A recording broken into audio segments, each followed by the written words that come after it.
The protagonist finds himself reincarnated into another world. He is confused and unable to move or remember anything.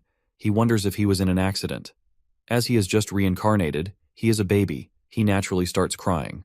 Hearing his cries, a young, beautiful woman walks into the room. The woman asks the boy if he is hungry. The MC, looking at the beautiful woman, thinks she must be a nurse, which would mean he's in a hospital. But then, the woman raises her finger and says, "Illuminate." A ball of light forms at her fingertip. The moment he sees this, the MC realizes he's been reincarnated into a world where magic exists. The woman gently picks him up from the bassinet, calms him down, and breastfeeds him. Afterward, she puts him back into the bassinet. He gets quite excited when he realizes that not only has he been reincarnated into a magical world, but this beautiful woman is his mother. He's starting his new life as a baby, though he doesn't have a name yet. In this world, there's a tradition called the naming ceremony, where a child is given a name when they turn 6. His mother's name is Marie, and his father's name is Ashira. The scene shifts to outside the hospital. Marie is carrying the MC in her arms as they head home. Along the way, a few women stop to admire the little boy Marie is holding, and they compliment how cute the child is. They speculate that he must be Marie and Ashira's third child, and Marie confirms. The scene transitions to the MC resting in his bassinet. His thoughts drift to the most intriguing thing he's discovered, which is magic. As he looks around the room, he notices there's no visible source of light, which makes him wonder if magic is used for such simple things. This leads him to believe that magic must be a normal part of everyday life, and he might be able to use it someday. Excited, he starts imagining all kinds of magic: fire, wind, water, ice, earth, and lightning. Feeling eager, the MC decides to try magic himself. He raises his tiny hand and attempts to cast a simple light spell, but nothing happens. He tries again and again, but with no success. Frustrated, he starts crying. Hearing the cries, Marie rushes in, picks him up, and gently soothes him. Since his previous plan did not work, he decides to observe how his family uses magic in order to understand it better. As he pretends to fall asleep, Marie places him back in the bassinet. But just as she's about to leave, she notices the boy staring right at her. The MC watches his mother use Illuminate, and starts to wonder if some kind of energy is being pulled from their bodies and turned into magic. He figures that energy is key to using magic, and that he probably needs mana to make it work. But since he hasn't developed the vocal cords needed to chant spells yet, he decides he'll have to find the mana within himself and train it. 3 years go by, and the MC spends all that time training his mana. But still, he can't use any magic. He is from a poo farming family and barely gets something to eat. He is always hungry, so from that day on, he decides to start looking for food. The MC explains, there are 2 types of mana, one that exists within your body, and another that can be found all around us. The external mana can be absorbed into your body by inhaling through your mouth, then blended with the internal mana already inside. When the MC first discovered this, he began fusing them in his lower abdomen, just below the stomach, and has been working on spreading it throughout his body. By breathing in and merging the external mana with his internal mana, the MC has learned to refine the mana within himself. However, he needs to wait until he's 6 years old and attends the naming ceremony to actually use magic. Even after the naming ceremony, he would only be able to cast simple lifestyle spells like Illumination, Ignite, and Create Water, since his parents only know basic lifestyle magic. Ever since he was a baby, the MC has been trying to use magic over and over again. He places his hands on the ground, taking deep breaths as he inhales mana. He pulls the mana beneath his stomach, refines it, and brings it up towards his chest, then lets it flow through his limbs. Once it reaches the edges of his body, he carefully reaches out to it and pulls it back in, slowly circulating the mana without stopping. In the air, mana looks like a gas, but once it's inside your body, it feels more like a sticky liquid. As it starts to overflow, he gathers the mana into his palms and releases it into the soil, trying hard to maintain his focus. This is where he lost control last time. He knows the imagery is key when training mana, so he visualizes it clearly. He tries to cast a spell, but because he carelessly tried a spell, all the mana he had carefully channeled into the soil scatters. It wouldn't be a stretch to say that the heart of any field lies in the quality of its soil, soft and fluffy, warm to the touch, and packed with nutrients. You clear out the weeds and properly cultivate it, making sure it gets the right drainage and sunlight. In his previous life, his grandmother, out in the countryside, would use an all-purpose fertilizer to enrich the soil. He puts his hands on the ground and tries again. This time, it works. He's managed to create several neat soil lines in the field, spaced out just right. He figures the ridges cover about 10 square meters, though the terrain varies. The MC and his family are farmers, but the soil in their fields is hard and overgrown with weeds, a worst-case scenario. The MC hasn't seen any agricultural machinery in this world yet, and the technology in this world is way behind compared to what he was used to. Magic here is pretty simplistic. This is the first time he's used magic since being reborn in this world, and he sees it as his first step into this new life. He feels hungry after using magic, and he speculates that using magic might make you hungry. He begins planting a vegetable called 20, which has a bad reputation about its taste, but the boy doesn't care as long as he has something to eat. To be honest, up until now, he regretted being born into this world. As he starts watering the fields, he realizes it's way too hard for a 3-year-old. Watering is so exhausting. It's been 5 days since he first succeeded in using magic, and every day, he's been using it on the soil. Now, part of the land has been transformed into soft, fertile field. Flowers are already blooming, which usually signals a good harvest, but it's only been 5 days when it normally takes 20 days for 20 to harvest. Clearly, this is happening way too fast, but there's not much he can do about it. The MC grabs a flower and pulls it out, and he is surprised by the number of roots, which are more than 10 of them. Normally, there should only be a few edible ones. He picks one root up and takes a bite, but it tastes awful and bitter. This marks the beginning of his farm's revival. After improving the soil, he shifts his focus to selective breeding. As he expected, the vegetables in his fields are growing way too fast. 20s usually take 20 days to grow, but these only took 5 days, which is pretty alarming. There hasn't been anything unusual about what he's eaten so far, and if he really cared about it, he could have just gone hungry. Now that he thinks about it, the food from his past life was fresh, delicious, and beautiful too. He reminds himself that patience is the key. Farmers and researchers took a long time to selectively breed everything to where it was. But still, something here is defying common sense, and that thing is magic. He doesn't fully understand the theory behind it, but his vegetables are growing incredibly fast, so he's going to take advantage of it. He eats another vegetable, cringing at the terrible taste, but he hopes that, eventually, it'll improve the flavor of the 20s. But how exactly is he supposed to accomplish that feat? The scene transitions and MC is tucked in bed when he remembers a story from class about green peas.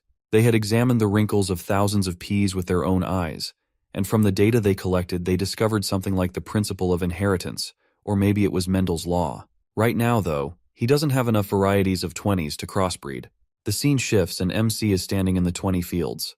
His first task is to check the features of the 20s. Not only are the roots different, but there are also small differences in the stems and flowers. Some are black, others a purplish red. A few, though fewer in number, have larger clumps. Some flowers are white, others yellow. He checks over them, looking for any small differences. The taste can't be forgotten either. Once each trait is classified, they can be crossbred. The fields are divided into 6 sections, each for a specific trait. Although the MC started experimenting with magic to secure food, his half-baked attempts gradually became part of his daily routine. Along the way, he realized something interesting. The vegetables themselves also contained magic. The unique magic he developed fuses both internal and external mana. Whenever he uses magic, this fused mana gets consumed, leaving him exhausted. Once his internal mana is depleted, he can't fuse his mana or use magic until it recovers. While his mana does recover naturally over time, it's not exactly the quickest process. That's when he figured out that regularly eating the vegetables helps speed up the recovery. After eating them consistently, he noticed that his mana would replenish faster, although it still takes a little while after eating for the effects to kick in. One more important question remained: which food restores the most mana? The differences in recovery could be seen across the various breeds of 20s. The taste hasn't changed much, but the MC decided to put that aside for now. His next step is to sort the ones that restore the most mana. What started as simple curiosity about crossbreeding has turned into a fun daily discovery of something new. What he knows for sure is that he should compare and prioritize the food that recovers the most mana. After all, there's a limit to how much his body can handle, and he wishes he knew a faster method. He remembers when they were sorting rice, they'd drop the seeds in salt water to check if they sank or floated. All of the 20s sink in the salt water though, so he decided to expand the field for now. At first, he couldn't concentrate without closing his eyes, but now he's gotten used to it. He feels a shimmering heat, but can't make it out clearly. He focuses the refined mana directly into his pupils. He sees a pale blue gas rising from the field. He plucks out the 20s and confirms that the blue gas is being generated by them. The blue part of the root leaks out, escaping into the air. He's excited because he discovered that the ones that recover the most mana are also the deepest shade of blue. The blue color must be mana. After that, he continues to observe and eat as he focuses mana into his eyes. He notices that, in clumps of 5 or 6, the largest ones are also the most mana-dense. And just like that, he spends his days working on genetics.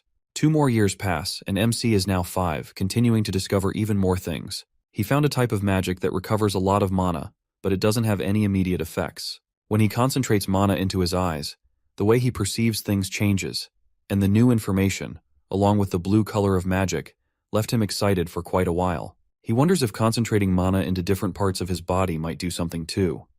This line of thinking isn't wrong. Until now, he had been circulating mana throughout his body and letting it seep into the soil to use his magic. But when he focuses mana into specific body parts, it strengthens that part of the body. So instead of letting the mana flow out, he keeps it inside. He calls this body strengthening magic. Thanks to it, watering the crops becomes much easier, and he's able to expand the fields as well. This gets him thinking, if he can enhance his muscles, what about his internal organs? Can he enhance them as well? If he boosts his digestion, maybe he can increase how fast he absorbs mana from the vegetables he eats. He tries and boosts his digestion, and feels that both his absorption and digestion rates have improved. He spent a lot of time fine-tuning his magic to fit different situations. Then scene transitions and MC's father leaves, and his mother sees his father off, telling him to come back home safe. His father, who is the pillar of the family, has to go. The reason he is leaving is because he is called to war. But why did a farmer have to leave home to join the war? A large-scale conflict has erupted, forcing most of the village's manpower to leave. The MC had always felt that the technology in this world was severely lacking, and it seems the root cause is war. During peaceful times, the villagers come together to cultivate the land bit by bit. There's a surplus of available land, so how much you own depends on how much you can cultivate. If there were no wars, more fields could be farmed, leading to technological advancements and greater prosperity. In other words, there's no need for him to worry about his father since this isn't the first time his father has gone to war. The scene shifts to the boy standing in the fields. He's thinking it's safe to assume that his self-made magic to create fields is crucial. Taxes are proportional to how much land is used, so the MC's fields have the upper hand. The crops grow quickly and have higher yields. But what's really bothering him is the poor quality of equipment for those who left for war. Some of them only had farming tools, and he wonders if those would even work in a fight. Basically, these men are treated like common soldiers, and they end up getting injured, which could lead to the land becoming unstable and them losing their homes. With memories of his previous life, he really doesn't want to kill anyone. But there's a war, and there's nothing he can do about it. Weapons and armor will be the bare minimum requirement for war, but the most important thing is money. You can never have too much of it, especially in war. But here's the problem. Inside the village, people usually just trade goods with each other, so there's no actual money being exchanged, no cash flow at all. Neither the 20s nor the vegetables are bringing any money. Since it's like this, there's only one thing our guy can do. He'll have to rely on a merchant to generate some cash. The boy goes to ask his mother for advice. She suggests making sandals, pointing out that all sorts of things can be made from dried 20s stalks, which could help him buy what he needs. However, the boy finds this idea inefficient. He thinks that merchants who travel between towns and villages selling goods have a better approach. Plus, the ability to negotiate prices makes it seem like a more reliable way to make money. The scene shifts to a merchant admiring the sandals the boy made. The merchant compliments them, saying they're pretty good. The boy explains that his mother taught him how to make them, so he's been making them every day. The merchant buys the sandals for 6 worn-down coppers, but the boy feels a bit disappointed. He thinks, it's not like the merchant is ripping him off. The price must just be lower than he expected. But at this rate, it'll take forever to save up for weapons. Determined, the boy runs after the merchant to ask about the market prices for goods. It's been a few days since then, and I've learned the market prices from that troublesome merchant. Now, I'm trying something different. I started experimenting with growing magical mushrooms. Based on what I found out, this should be a solid way to make money. The merchant had shown me a magical mushroom and told me they're super rare. But apparently, the primary material for them doesn't grow well and is in short supply. Funny enough, I realized it's just a shiitake mushroom. I ate one, and it tasted way plainer than I expected. Using a cultivation technique, I've managed to grow shiitake mushrooms. Basically, mushrooms grow from fungus on trees, which is their main source of nutrients. If I can create an environment where the fungus can thrive, I could grow them artificially. And if magical mushrooms grow the same way shiitake does, then the possibilities are endless. The scene shifts, and our boy is carrying several logs of wood. The logs had already been dried, which saved him a lot of effort. Getting the right balance of dryness and dampness is key. After that, he planted the fungus in the logs and waited for it to grow. But if it were that easy, someone else would have done it by now. So, what should he do? Since it's called a magical mushroom, it must have a decent amount of mana in it. If it's stealing nutrients from the tree, it's probably absorbing mana too. In that case, why not just give the logs his own mana? Beaming with confidence, he's ready to experiment. He decides to infuse different amounts of mana into each log to see what happens. And with that, he starts channeling mana into the logs. Our boy's day starts with tending to the fields during the day, infusing the logs with magic by evening, and making sandals all night. After waiting some time, 3 mushrooms finally grew on one of the logs. It's not much, but his experiment worked. To make any real profit, though, he'll need to scale it up. Even that merchant had more mushrooms than this. But there's a problem. His house doesn't have any more space for them. Instead of more storage, he needs a dedicated building. An architectural challenge for him. When he uses magic to create a field, he raises the soil to make ridges. So by that logic, it should be possible to reshape the soil into a building too. He's not diving into this without a plan. There's a huge amount of soil here that can be used as building material. Creating something from nothing with magic is incredibly difficult. Take earth magic, for example. In games, it's often about collecting refined mana in your palm to throw gravel stones. The damage depends on the speed of the stone. If you can visualize the whole process, it can be done, but it's super cost inefficient. It's way more mana efficient to use something that already exists. Our boy places his hands on the soil. For some reason, the only time he can properly cast magic is when he's working with soil. It wouldn't be an issue if he could just turn soil into metal, but the real challenge is building a storehouse using soil. He starts gathering mana, and when he tries the spell, he collapses and passes out. He's later shown resting in bed, with his mother by his side, taking care of him. When he wakes up, his head is hurting. Turns out, he's been bedridden for 2 days, and everyone's been mad at him. The reason for his sudden collapse was likely due to all the mana in his body being drained, which is basically acute mana deficiency. Normally, his mana circulates through his body to fuel his physical strengthening magic, which boosts his physical abilities. He's just relieved it didn't turn into a run out of mana and you're done for kind of situation. The MC is shown back in the field, reflecting on the valuable lesson he learned from his failed attempt. While scouting the area, he notices a large hole where he tried to cast the spell. The damage wasn't too bad, but he realizes that the sudden drain of mana was likely due to the relationship between area and volume.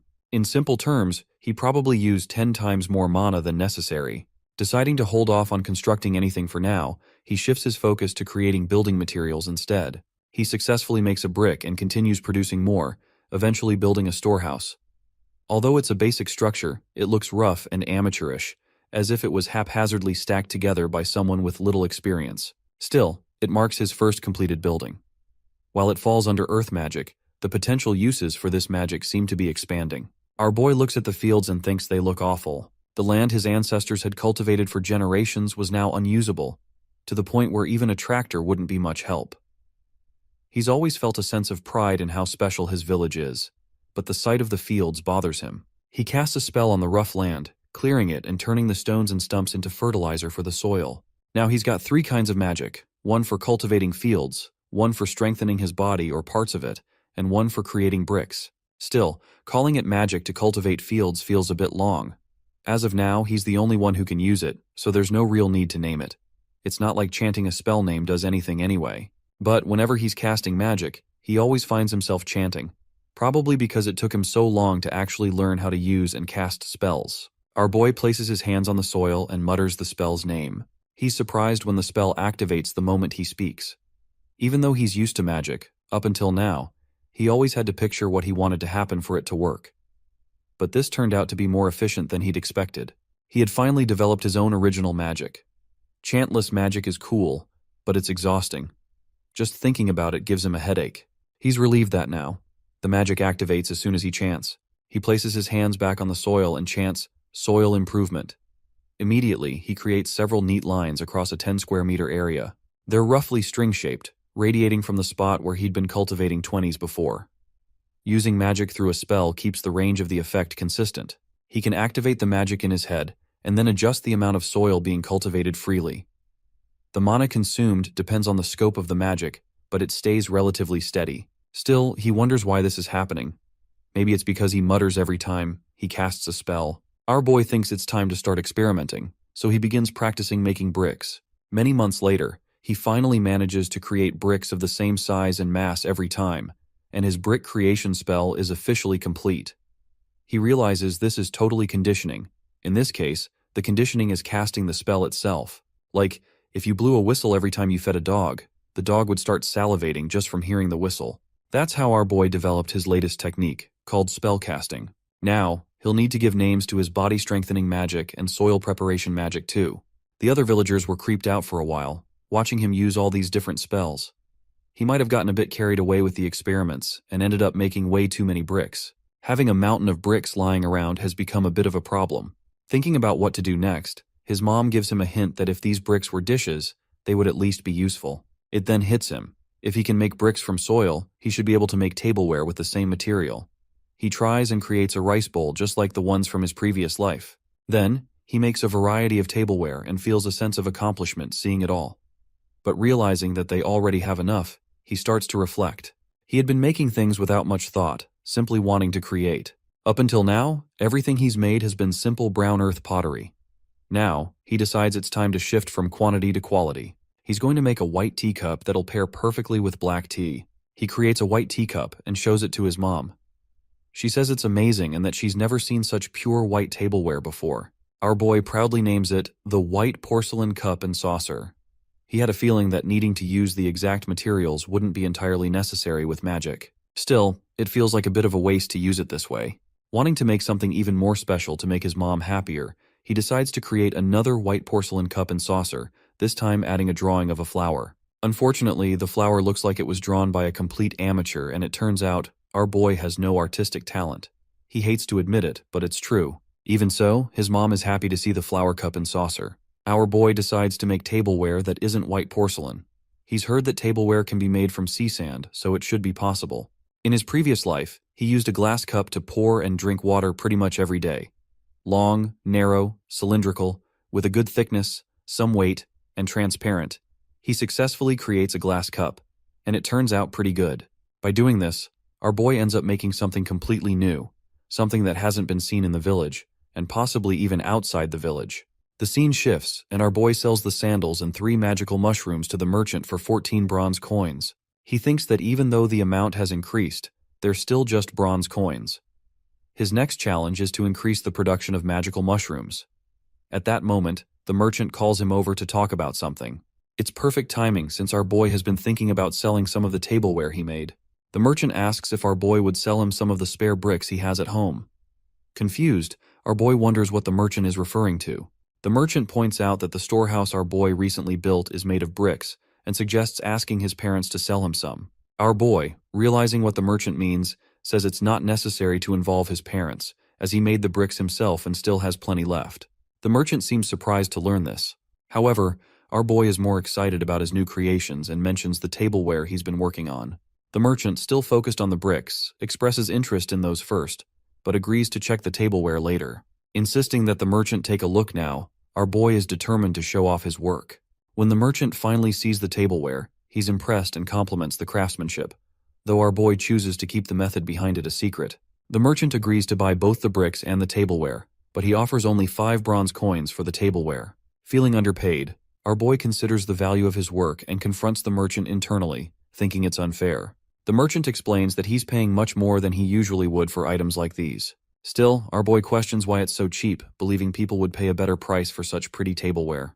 The merchant explains that his customers are commoners from small towns and villages, and even if the tableware is beautiful, they wouldn't spend much on it. Our boy reflects on the situation and realizes that, while his work might be worth more, the market the merchant deals with simply doesn't support higher prices. The merchant adds that wealthier buyers don't do business with peddlers like him.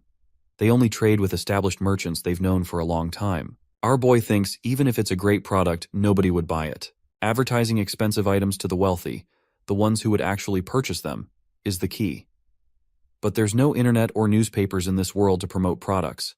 It would need to be something like the latest trend among the nobility. He realizes he doesn't have the connections to pull off something like that. Talking to the merchant feels like a total waste of time, leaving our boy completely disappointed.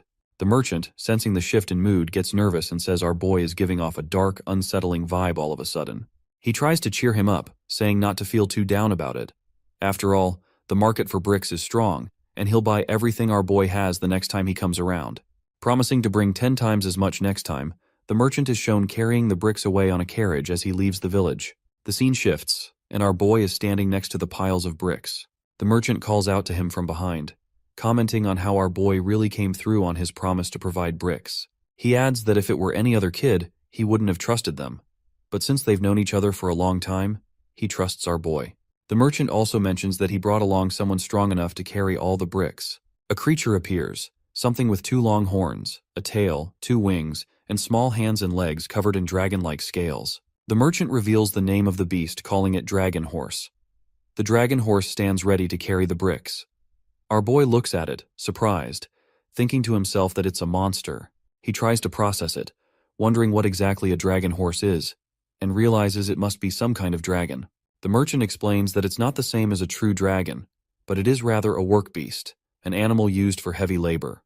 Our boy is still curious, trying to wrap his head around what actually is a work beast. Work beasts are creatures raised from eggs to assist their owners. The work beast eggs grow by absorbing mana from their owner, making the creatures highly obedient once they are born. In this sense, the owner can also be seen as the beast's parent. The appearance of the work beast is shaped by the mana it receives as nourishment during its development. In other words, the beast's looks depend entirely on who is hatching the egg.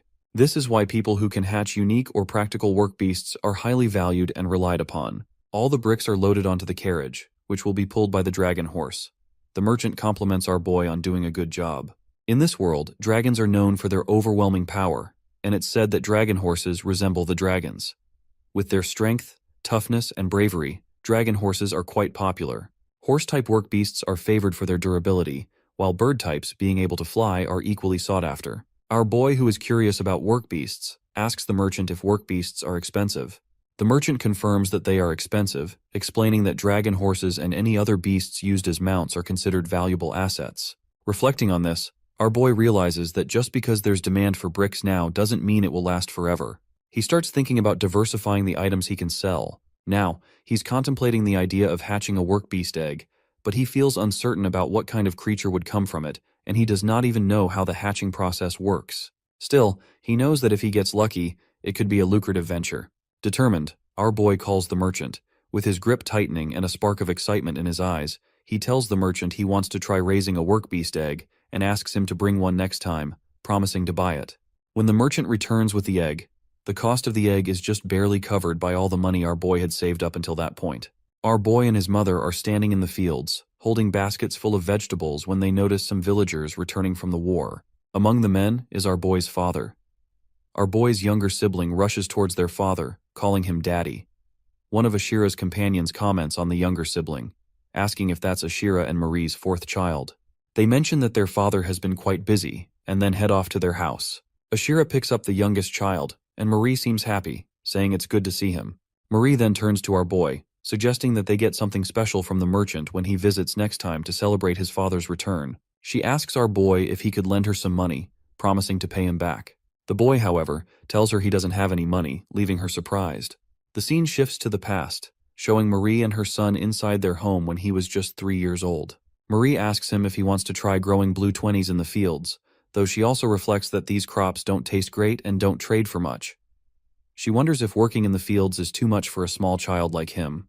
Despite being young, our boy stares at her, motivated to work in the fields. Marie and Ashira are standing in the fields, marveling at what their son has accomplished.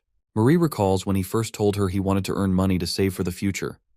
At the time, she thought it was amazing that someone so young would have such ambitions. She reflects on how he handles merchants all by himself, cultivates magical mushrooms, he even built a storage room on his own, and created beautiful tableware that astonished her. Marie is truly amazed and proud, wondering how her child has achieved so much. Our boy tells his mother that the reason he has no money left is because he spent it all on a work beast egg. Marie, shocked and frustrated, can't believe our boy used up all that money without consulting her first. She is upset with our boy, while our boy, carefully holding the egg, explains that once it hatches, they'll be able to make even more money. Marie, still angry, responds that if it were that simple, everyone would be rich. She warns him that he needs to be cautious about who he buys eggs from, as she's heard stories of people being sold random animal eggs that rarely ever hatch. She says buying a work beast egg is like gambling away their future. Now our boy is worried, and he realizes that the merchant never mentioned the low success rate for hatching.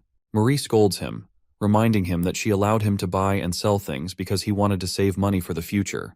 She reflects on how men always seem to spend money so quickly. Our boy tries to defend himself, saying it should be fine because he earned all that money on his own. Hearing this, Marie gives an angry smile before yelling that not all of the money was his. He also sold the sandals that everyone worked together to make. She forbids him from buying anything without her permission from now on. Feeling guilty, our boy apologizes and asks if he can still have permission to make purchases, but Marie denies it, insisting he needs to reflect on his actions. Meanwhile, Ashira and the youngest sibling are watching the scene unfold from the door, both clearly afraid of Marie. Our boy reflects on how his young, beautiful mother becomes terrifying when she's upset.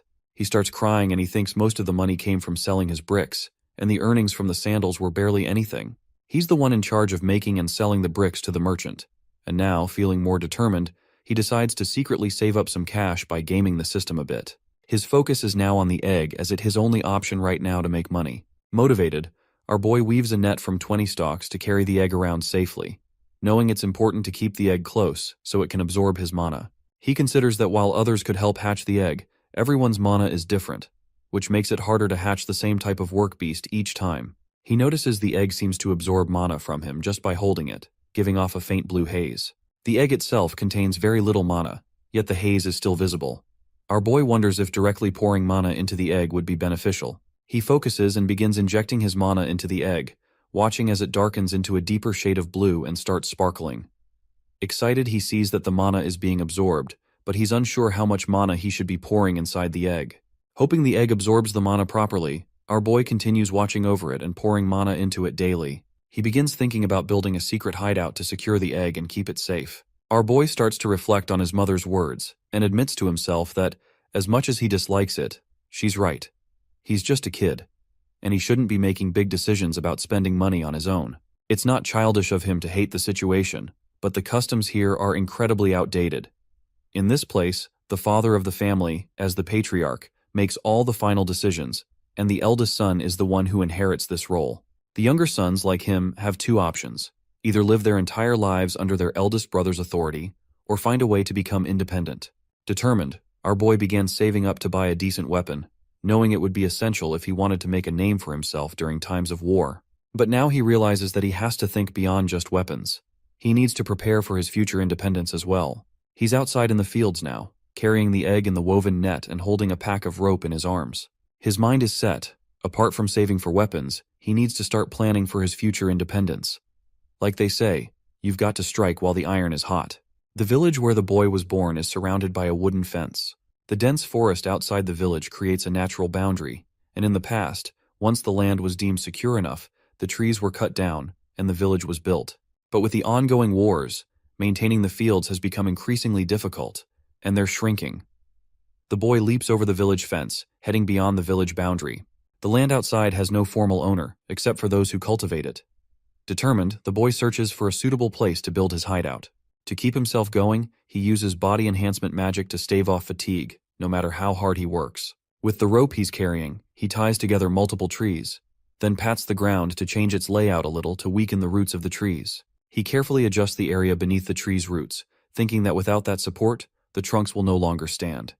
He's right. One by one, the trees start falling, the forest echoing with sharp snaps, creaks, and squeaks. Feeling accomplished, he repeats the process for the rest of the trees that block his planned construction site. Soon the area is cleared of trees. He then flattens a 4-meter area using flatten earth magic, repeating the process until he's created a large, smooth clearing. This flatten earth magic is particularly convenient, he thinks. However, when it comes to actually constructing his hideout, he knows it won't be easy to do it all at once. He remembers fainting once from overusing magic when he was still inexperienced, and that keeps him cautious. Rather than build an entire house, he reasons that he only needs a basic structure. He hypothesizes that the mana cost of building depends on the object's area and volume. While making a building all at once, the interior space of the building also counts as part of the calculation for the amount of mana it consumes. It would waste a lot of mana, and the risk would be too high. His then devises a solution to make 10 by 10 individual walls and piece them together to form the outer structure. In a systematic and orderly fashion, our boy will use the bricks he has been making as the base. He closes his eyes and places his hands on the ground, envisioning the mortar securing each brick in place. The mental image takes shape, and a single wall becomes reality.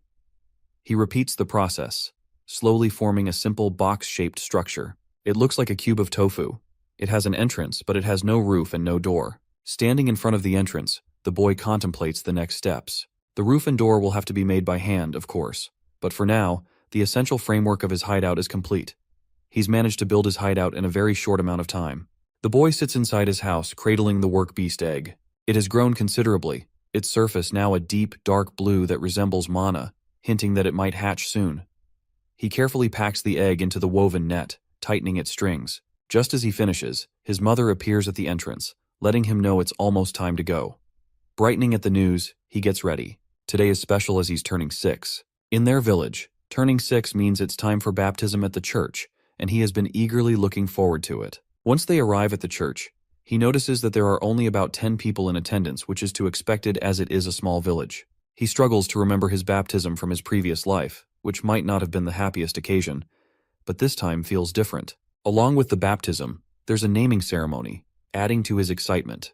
The priest steps forward, raises his hand, and announces that he will start the baptism shortly. After the baptism, our boy will finally be able to use household magic, including spells for cleansing, drinking water, illumination, and fire.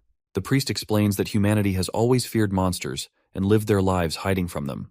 However, many people have gained the ability to use household magic, expanding the number of places where humans can thrive. While they can't defeat monsters on their own, this newfound magic has allowed them to establish large, prosperous settlements, contributing to the rapid growth of the human population. The priest then announces the start of the naming ceremony, letting everyone know that they will go through each person one at a time, so they should wait for their turn.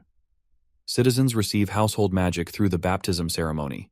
The church is able to gain followers through this baptism, and the feudal lord receives a register of names as well. It's a system where everyone benefits. Our boy is sitting on a chair in front of the priest. The priest explains that with this naming, he will receive the divine protection of their master and gain the ability to use magic. However, this magic should only be used to improve human lives. The priest asks our boy if he swears not to abuse magic without reason, and our boy agrees. The priest responds affirmatively and opens a book. Our boy is impressed by the binding and decoration of the book, wondering if it's perhaps a name lexicon or something similar. The priest closes the book and taps on it, then raises his hand and announces that Ashira and Marie's third child will be christened.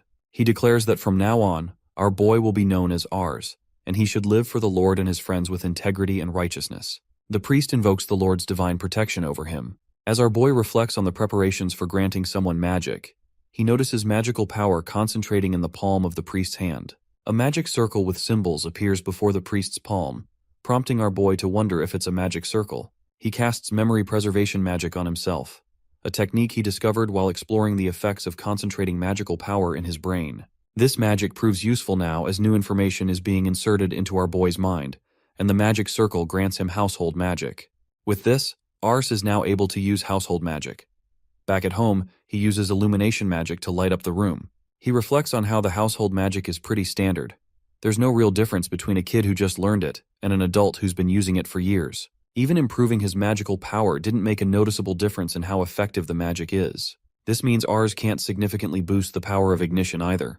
Our boy had hoped that after obtaining household magic, he might be able to use magic beyond just earth magic, but it seems that's not the case. So, he decides to move on and stop focusing on improving household magic. However, there's still another valuable outcome from his efforts. He has Father Paulo's magic circle stored in his memory. He thinks he might be able to understand more about this world's magic by studying the magic circle. Despite spending days analyzing the magic circle, he can't make sense of it at all, and it even costed his sleep because he was spending much time understanding the magic circle. Now, Ars is shown lying on his bed, frustrated that he can't even understand the letters in the magic circle. He realizes that he doesn't even know the letters used by modern people, let alone ancient ones. He sighs, thinking that at the very least, he should be able to write his own name. While he's lost in thought of magic circle, he hears the sound of something cracking. He quickly gets up and looks toward the egg, which is placed right beside his bed. It's finally hatching, and Ars wonders what kind of working beast will emerge. Multiple cracks begin to form on the egg, accompanied by more cracking sounds. Growing impatient, Ars thinks it's taking its time and briefly wonders if he should help it hatch. Just then, a big crack appears, and the egg breaks open, revealing a beautiful horse-like beast with 2 horns sitting inside the shell. The beast stands up and comes out of the shell, surprised that the beast can already stand. Ars watches as the little creature struggles to keep its balance. He encourages it, saying, "The little guy can do it." After a bit of effort, the beast manages to stand. Ar claps in encouragement, feeling a surge of happiness as he watches the creature. Gently tapping the beast on its head, Ars thanks it for coming into his life, and in response, the beast squeaks. As he looks at the beast again, Ars realizes it resembles a horse-like reindeer, with the physique of a thoroughbred, but it is covered in long hair. He wonders if it will be big enough to carry things when it is grown. Then he notices the beast eating the eggshell and questions whether it's even safe for it to be eating that. He wonders, what does it eat? The form a work beast takes at birth depends on the magic used as nourishment, and its behavior seems different than the dragon horse. Ars recalls hearing that dragon horses have unique eating habits as they are carnivores. He worries about the prospect of providing meat to the work beast every day, as that would be too expensive for a poor farmer like him. He's also heard it's not uncommon for people to fail to raise them due to the cost of food. Ars wonders what he should do if it needs milk, as he doesn't have that kind of magic that can produce milk. The scene shifts, showing the beast standing next to a basket of radishes, munching on them. These radishes were grown on the excess land in Ra's hideout. Noticing the beast eating, Ars wonders if it enjoys them and thinks to himself that at least the beast seems to be a herbivore. Relieved, he realizes this means he won't go bankrupt from food costs. As Ars sits on the floor in his hideout, the beast approaches and starts growling.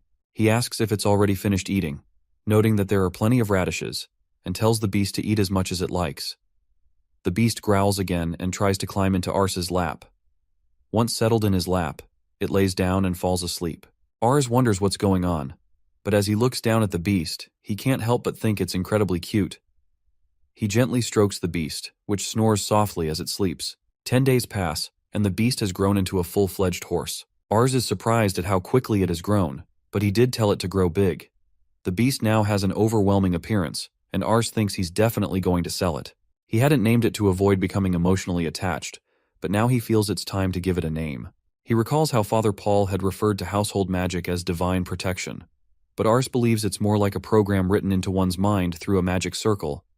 He decides to test naming the work beast, which has some magic of its own. If naming is successful, the beast should at least be able to produce its own drinking water, which is an important survival skill, as bad water could lead to deadly illness without proper medical treatment.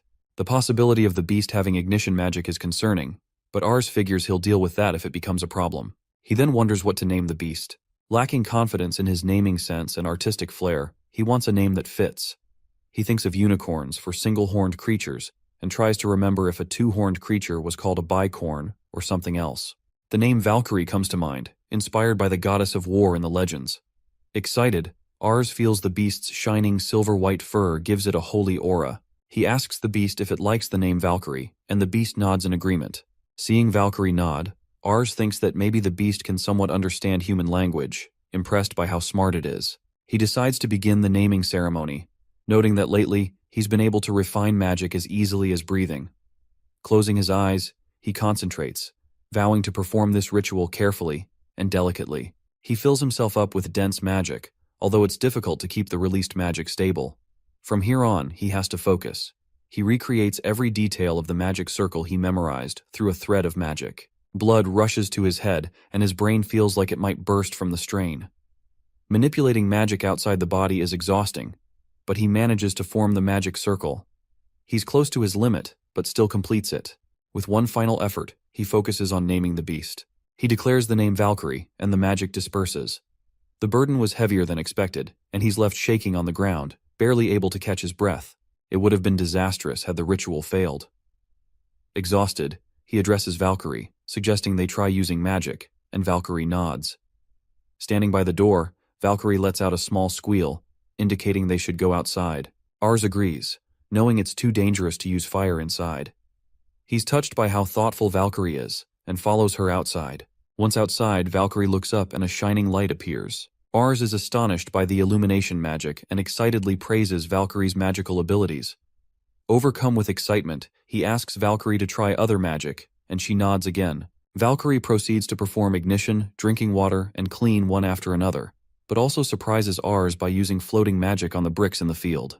Valkyrie continues to demonstrate other advanced spells like brick making, ground flattening, soil enhancement, magic infusion, and physical enhancement.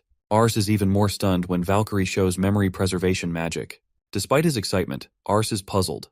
Other children who receive names at the church's baptism can only use household magic, so why can Valkyrie use his magic? He wonders if there was an error in the magic circle, or if the naming ceremony process went wrong. Unable to figure it out, he asks Valkyrie to watch as he creates a cup from the ground.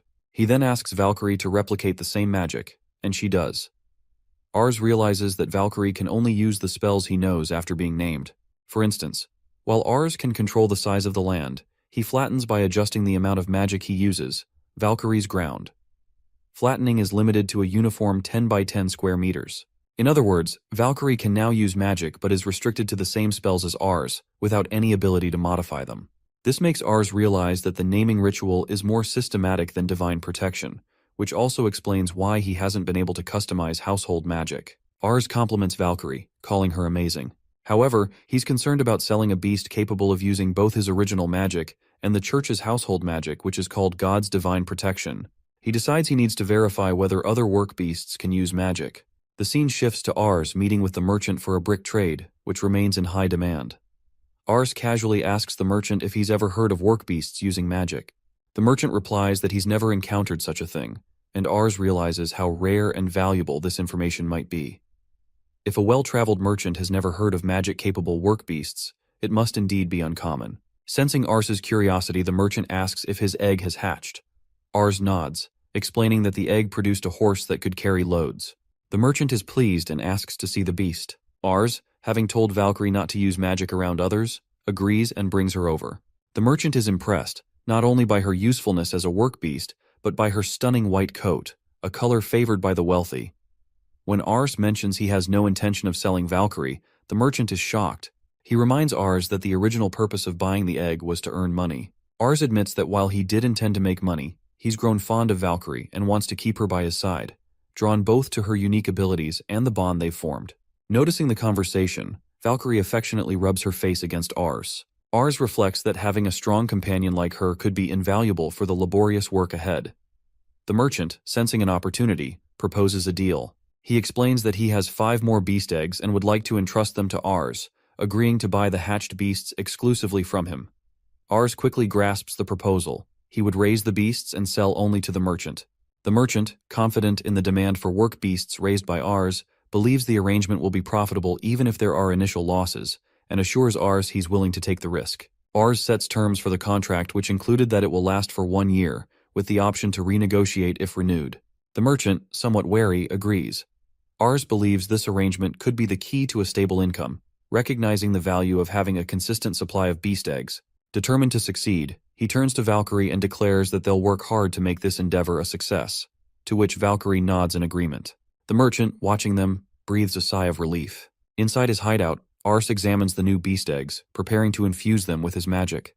Valkyrie attempts to nibble one of the eggs. Ars immediately stops her, warning that she's not allowed to eat them. Despite his instruction, she picks one up in her mouth, causing a faint crackling sound that startles Ars, who fears she's broken the egg. But upon checking, the egg is unharmed. Valkyrie then settles beside the eggs as if adopting them. Curious, Ars asks if she wants to care for the eggs herself. Valkyrie nods and begins softly caressing the eggs, releasing a subtle flow of mana into them. Ars, taken aback, realizes that she might instinctively understand that the eggs need mana to develop. Yet, he quickly explains that only his magic should be used to raise them, as the form a beast takes after hatching is heavily influenced by the magic they absorb during incubation. In this case, only Ars's mana will yield the results he desires. But Valkyrie has already infused 3 of the 5 eggs, which now emit a soft glow. Ars acknowledges that it's possible to incubate eggs using multiple sources of magic, though the effort to maintain that level of mana is substantial. Deciding to compromise, he assigns Valkyrie the task of caring for the 3 eggs she's already infused, asking her to ensure they hatch properly. Valkyrie's eyes light up with excitement, and she nods eagerly, ready to nurture the eggs with care and devotion. Ars recalls a memory from his past life of finding a stray puppy in his neighborhood. When his mother noticed, she asked who would take responsibility for its care, doubting he could manage it himself. Shocked by her sternness, Ars promised he'd look after the puppy personally. Although he believed feeding and walking it was enough, in hindsight, he realizes his parents shouldered the costs of food, immunizations, and medical care. Reflecting on it now, Ars understands the truth in their words. Caring for a living creature demands effort and resources. In the present, all 5 eggs have hatched successfully, each work beast resembling Valkyrie, only slightly larger. Ars feels accomplished for having reached this stage, yet quickly recognizes a new challenge. Feeding so many creatures has left him short on supplies. As expected, the more animals there are, the greater their consumption. For his work beast business to thrive, he'll need more farmland than the small plot near his hideout. He decides to expand by clearing parts of the surrounding forest. Leading the beasts out, Ars begins cultivating the new fields, first by softening the ground around the tree roots to pull them out, then using his soil preparation and soil improvement magic to make the earth fertile. As he marvels at the results, he's startled to see the other work beasts also using magic. He wonders aloud how they are already capable of magic, despite not even having names yet. This revelation leads him to question if work beasts follow different rules from humans when it comes to magic. Finally, he decides to rely on Valkyrie to guide the others about not using magic in front of humans, confident they'll obey her instructions. Once he completes the fields, Ars reflects on another memory from his past life, measuring land by how many domes it could fit. Before him now is an expanse so vast he can't even gauge its width in domes. Although clearing the forest feels somewhat destructive, he reassures himself upon remembering that these areas once were fields, later overtaken by trees after the local population dwindled. The village head even encouraged expanding the fields. Looking out over the newly cultivated land, Ars considers how vast grazing areas will be necessary for creatures as large as Valkyrie. Although the terrain is now more extensive, it brings up a new concern: getting around efficiently and without exhausting himself or the beasts. Finally, he turns to Valkyrie and suggests they try riding, signaling the start of a new adventure in managing his expanding work-beast family. Although Valkyrie isn't exactly like a horse, Ars thinks a saddle or stirrups should still work well on her. However, his father points out that no one in the village knows how to make a saddle or stirrups for work beasts and suggests a cart would be more practical for the work beast. Ars considers this. Apparently it's normal for work beasts to pull carts rather than carry riders. Still, he's determined to learn to ride a work beast, gripping tightly with resolve. One day, he might be sent onto the battlefield, and knowing how to mount Valkyrie could be a significant advantage, as cavalry is overwhelmingly stronger than foot soldiers in any world. With this in mind, he fits Valkyrie with a makeshift set of reins made from radish stem rope. Even without a saddle or stirrups, he decides he just needs to try mounting her. Climbing up, he takes a seat on Valkyrie's back, holding the reins firmly, and signals he's counting on her. Riding a living creature who has a mind of its own usually requires skill, but surprisingly, mounting Valkyrie is easier than expected. Her intelligence shines as she moves gently to avoid burdening him, letting him manage without a saddle. However, since he's not accustomed to riding, he soon feels the strain. Muscle fatigue sets in quickly, and he realizes just how exhausting riding can be, as his entire body aches from the effort. Ars realizes that despite Valkyrie's care, anything that shakes will still shake. To stabilize himself, he needs to grip Valkyrie's torso tightly with his legs to avoid falling. By engaging his core muscles and keeping his body aligned, he significantly reduces the shaking. He thinks it would be ideal to have a saddle and armor, but lacking that, he considers giving up on riding. Still, his determination wins, and he decides to continue training every day. Later, the scene shifts to Ars and his father lying in beds beside each other. His father remarks that Ars always says something before going to bed. Ars shrugs, denying it. Amid his riding training, he's been learning and practicing new magic as well. As they chat, his mother calls everyone to go to bed. When Ars channels his magical power through his eyes to observe people, he notices a faint blue aura surrounding them, like steam. He speculates that the magic naturally flows from the body and is continuously wasted. Curious about leaking magic, he experiments with preventing this magic from leaking. The result is a noticeable improvement in his natural healing abilities. Ars has been practicing this technique, though not consistently, because it resembles spell cultivation. Spell cultivation allows effects to be constant, just like leveling a defined area or consistently shaping bricks with the same spell. Besides enhancing physical strength, the cultivated spell's effects last a specific amount of time after casting. Even if he falls asleep with a physical strengthening spell active, its benefits remain. Spell cultivation extends the duration of fatigue recovery spells, enabling him to fully recuperate each night. Lying in bed with complete recovery, he feels as if he's a hero. The scene shifts to the merchant standing in fields near Ars's hideout.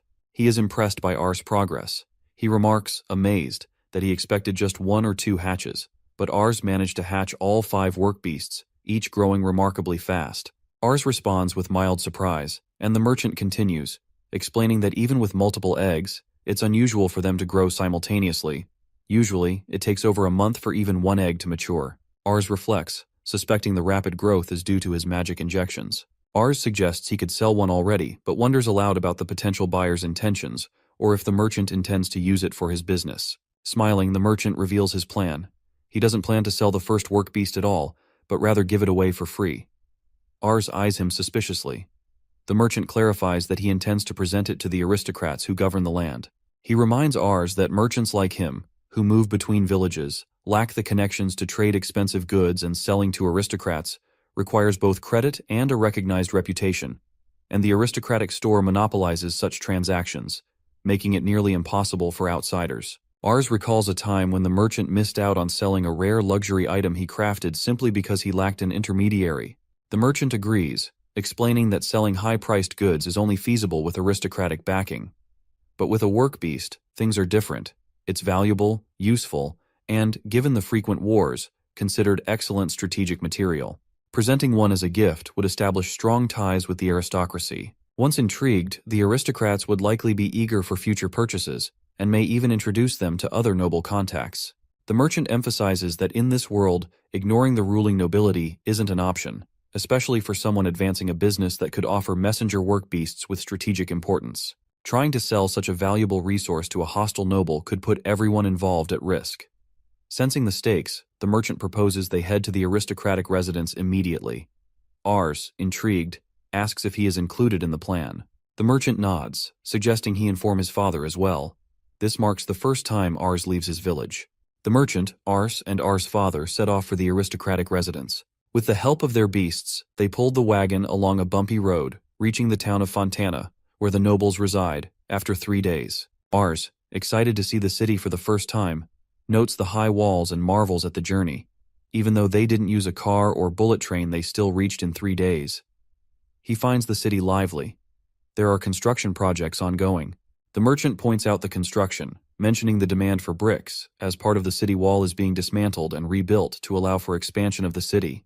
However, even with reused bricks, he notes, there still won't be enough, so they will need more bricks. Ars asks if the demand for the bricks will continue, and the merchant speculates that while the demand is strong, the locals are still able to produce bricks for now. Ars realizes he might not be able to profit from bricks long-term and becomes determined to secure this business deal with the nobles. The scene shifts to all three of them kneeling before a man in formal attire at a stable. The man introduces himself as Raymond, and he is the negotiator for the Fontana household. The merchant respectfully greets him. Ars is slightly disappointed about not meeting the nobles. He realizes he won't be meeting a noble directly, as there's no reason for a head of the family to meet someone like him personally. Raymond assesses the work beasts, noting that he was informed they could be ridden. The merchant confirms, proudly explaining that they're of top quality, even capable of bearing armor. Ars reflects that the merchant's goal was to build connections rather than meet nobles in person. Raymond then turns to Ars, noticing his young age and asking about him. The merchant explains that Ars was the one who raised the work beasts, and besides, Ars would be his father. Raymond, slightly impressed, remarks that this dedication bodes well for their work beast husbandry in the future. The merchant formally requests permission to produce and sell the work beasts, which they've named Valkyries. Ars is momentarily taken aback, thinking Valkyrie was the name of the firstborn, not the species itself. The true Valkyrie, his partner, is back in the village, and he would never consider selling her. Raymond agrees to issue a permit later and assures them he'll inform Mr. Fontana of this arrangement. The merchant expresses his gratitude, and Raymond encourages them to keep up the hard work. Ars is surprised that the negotiations concluded so quickly. However, as Raymond turns to leave, he remarks that these work beasts might not be useful in war. The merchant is shocked to hear this and asks why, and Raymond explains that the horns get in the way, making it impossible to wield weapons effectively. Raymond calls for a servant and instructs him to cut off the beast's horns. A servant approaches with a saw, and Ars, horrified, is about to intervene when his father restrains him with a hand on his shoulder. Ars is overwhelmed, realizing he can do nothing as the negotiator coldly orders the procedure.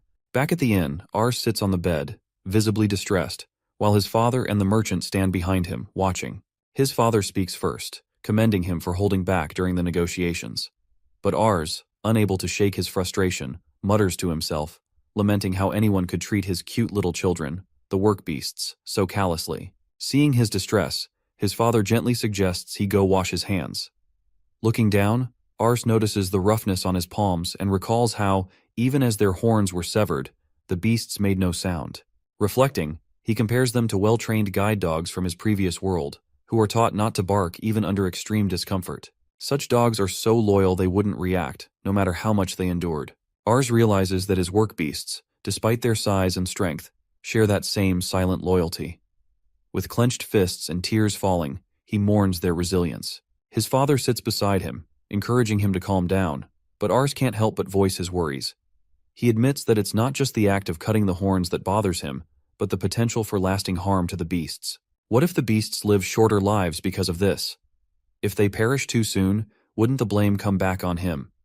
Sulking, he admits his fear that, with the nobles involved, anything is possible, even unjust blame. He's troubled by the notion that severing their horns might lead to a shortened lifespan, and yet he's painfully aware they don't know enough about these creatures' lifespan.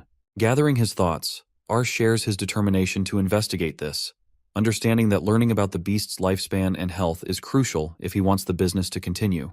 He looks at his father, remarking on his composure through all of it.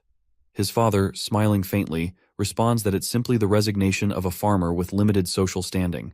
Ars realizes that his father, despite lacking formal education, has an insightfulness that surpasses his own in certain ways.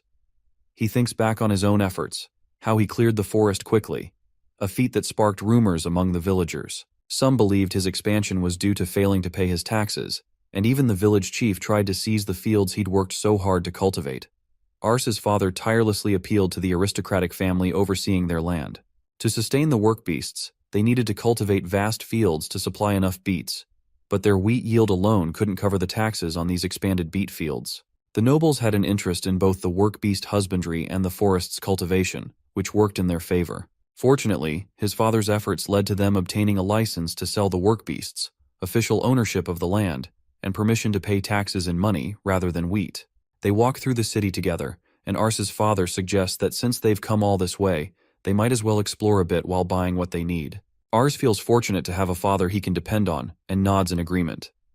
As they roam the city, Ars notices the lack of wooden buildings and comments that they don't seem very popular. His father explains that wooden houses are vulnerable to fires caused by ignition magic. Ars observes that the town's buildings also have few windows, to which his father replies that with illumination magic, there's no need for windows to let in light. Ars, a bit disappointed, mutters that everything here is based on household magic, and his father adds that it's all thanks to divine protection of God. Ars considers how household magic only works after someone is named through a magic circle, and wonders if it's truly a power linked to God. Suddenly, Ars spots windows in the distance and clenches his fists in excitement.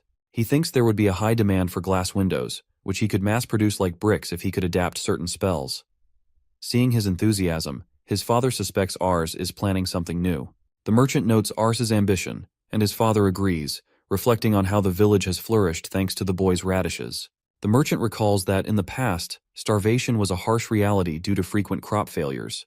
Years of unending famine left people dead and the land in ruin, with wars breaking out over food as desperation grew. During these tough times, he came across a particular food, radishes. Previously, wild radishes were unpleasant and hard to eat, but these were different. These were large, crunchy, firm, and filling. They even grew quickly. He realized that if more people had access to these radishes, starvation might lessen. Hearing they came from a northern village, he visited, only to be surprised by the sight, a young boy, not yet baptized, selling these remarkable radishes. Unlike other farmers, the boy had a quick wit and bombarded the merchant with questions about other potential products. Curious, the merchant began visiting regularly, always greeted with a stream of questions from the boy for an hour each time. Years later, the boy, now older, offered something besides radishes, magical mushrooms from the nearby forest. Concerned, the merchant warned him about the dangers of entering the forest alone, but the boy insisted he'd be fine. Knowing others who'd made similar claims only to meet tragic ends, the merchant suggested buying bricks from the boy to keep him safe.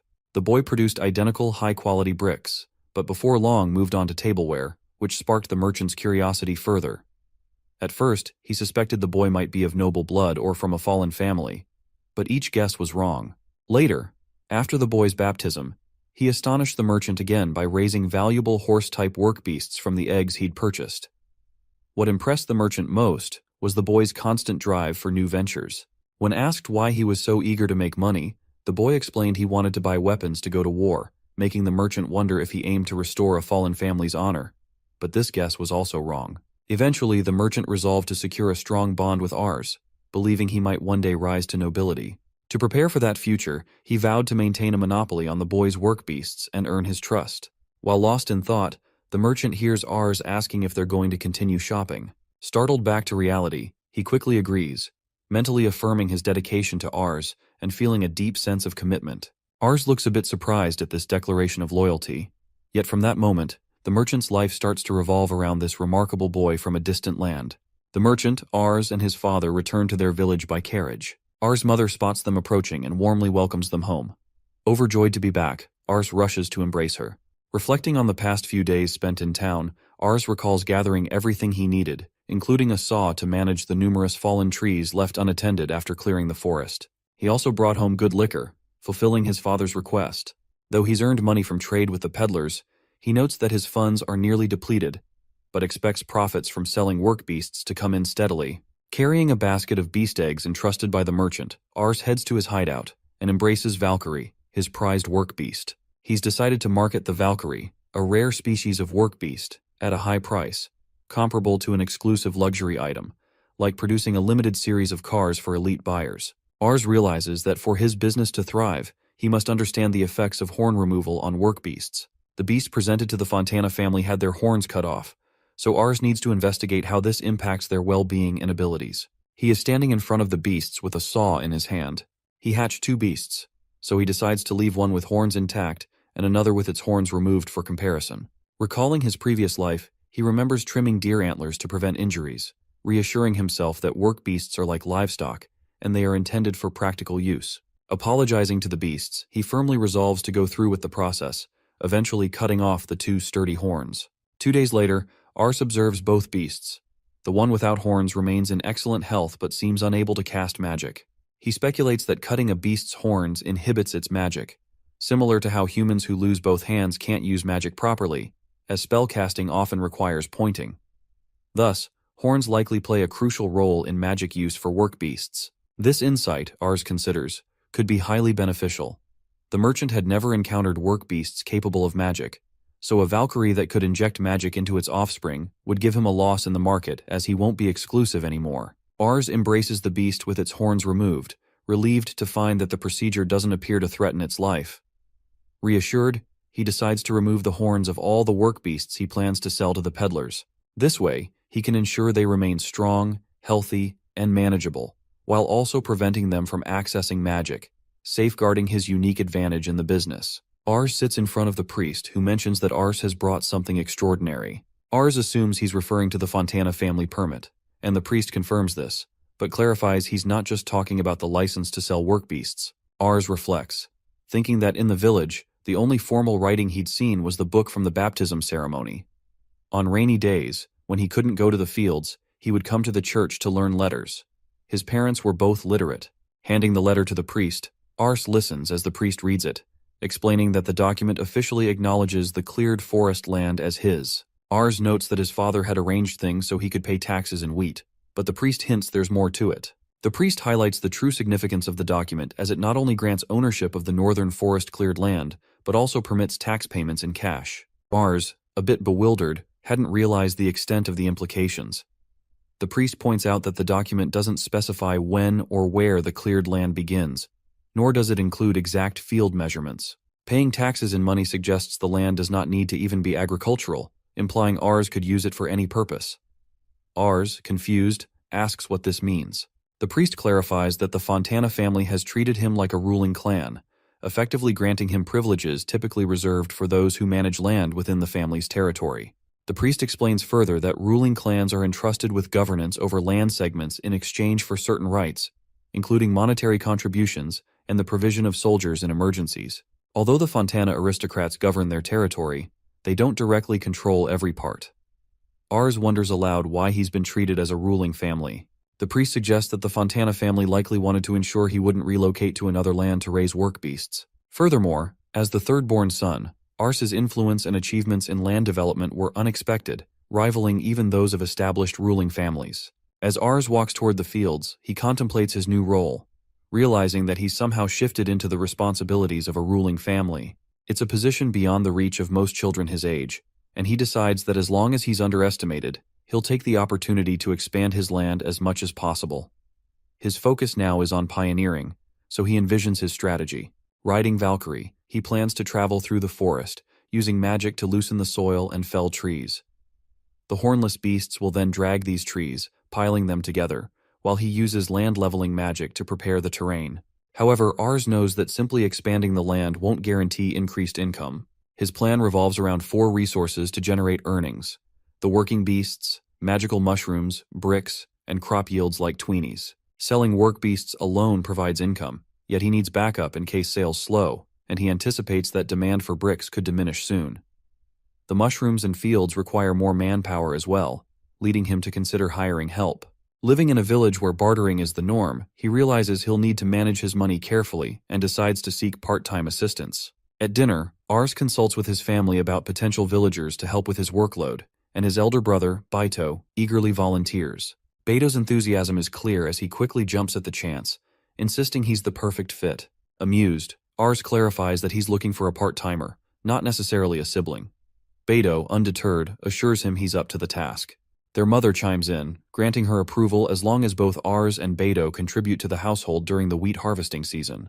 Baito excitedly agrees, and Ars thinks to himself that while he hopes his brother will work diligently, he's anxious, knowing Beito's tendency to slack off at home to go play. Ars decides that if Baito causes trouble or shirks his responsibilities, he won't hesitate to let him go. Curious, Ars asks his brother what's motivating him to help.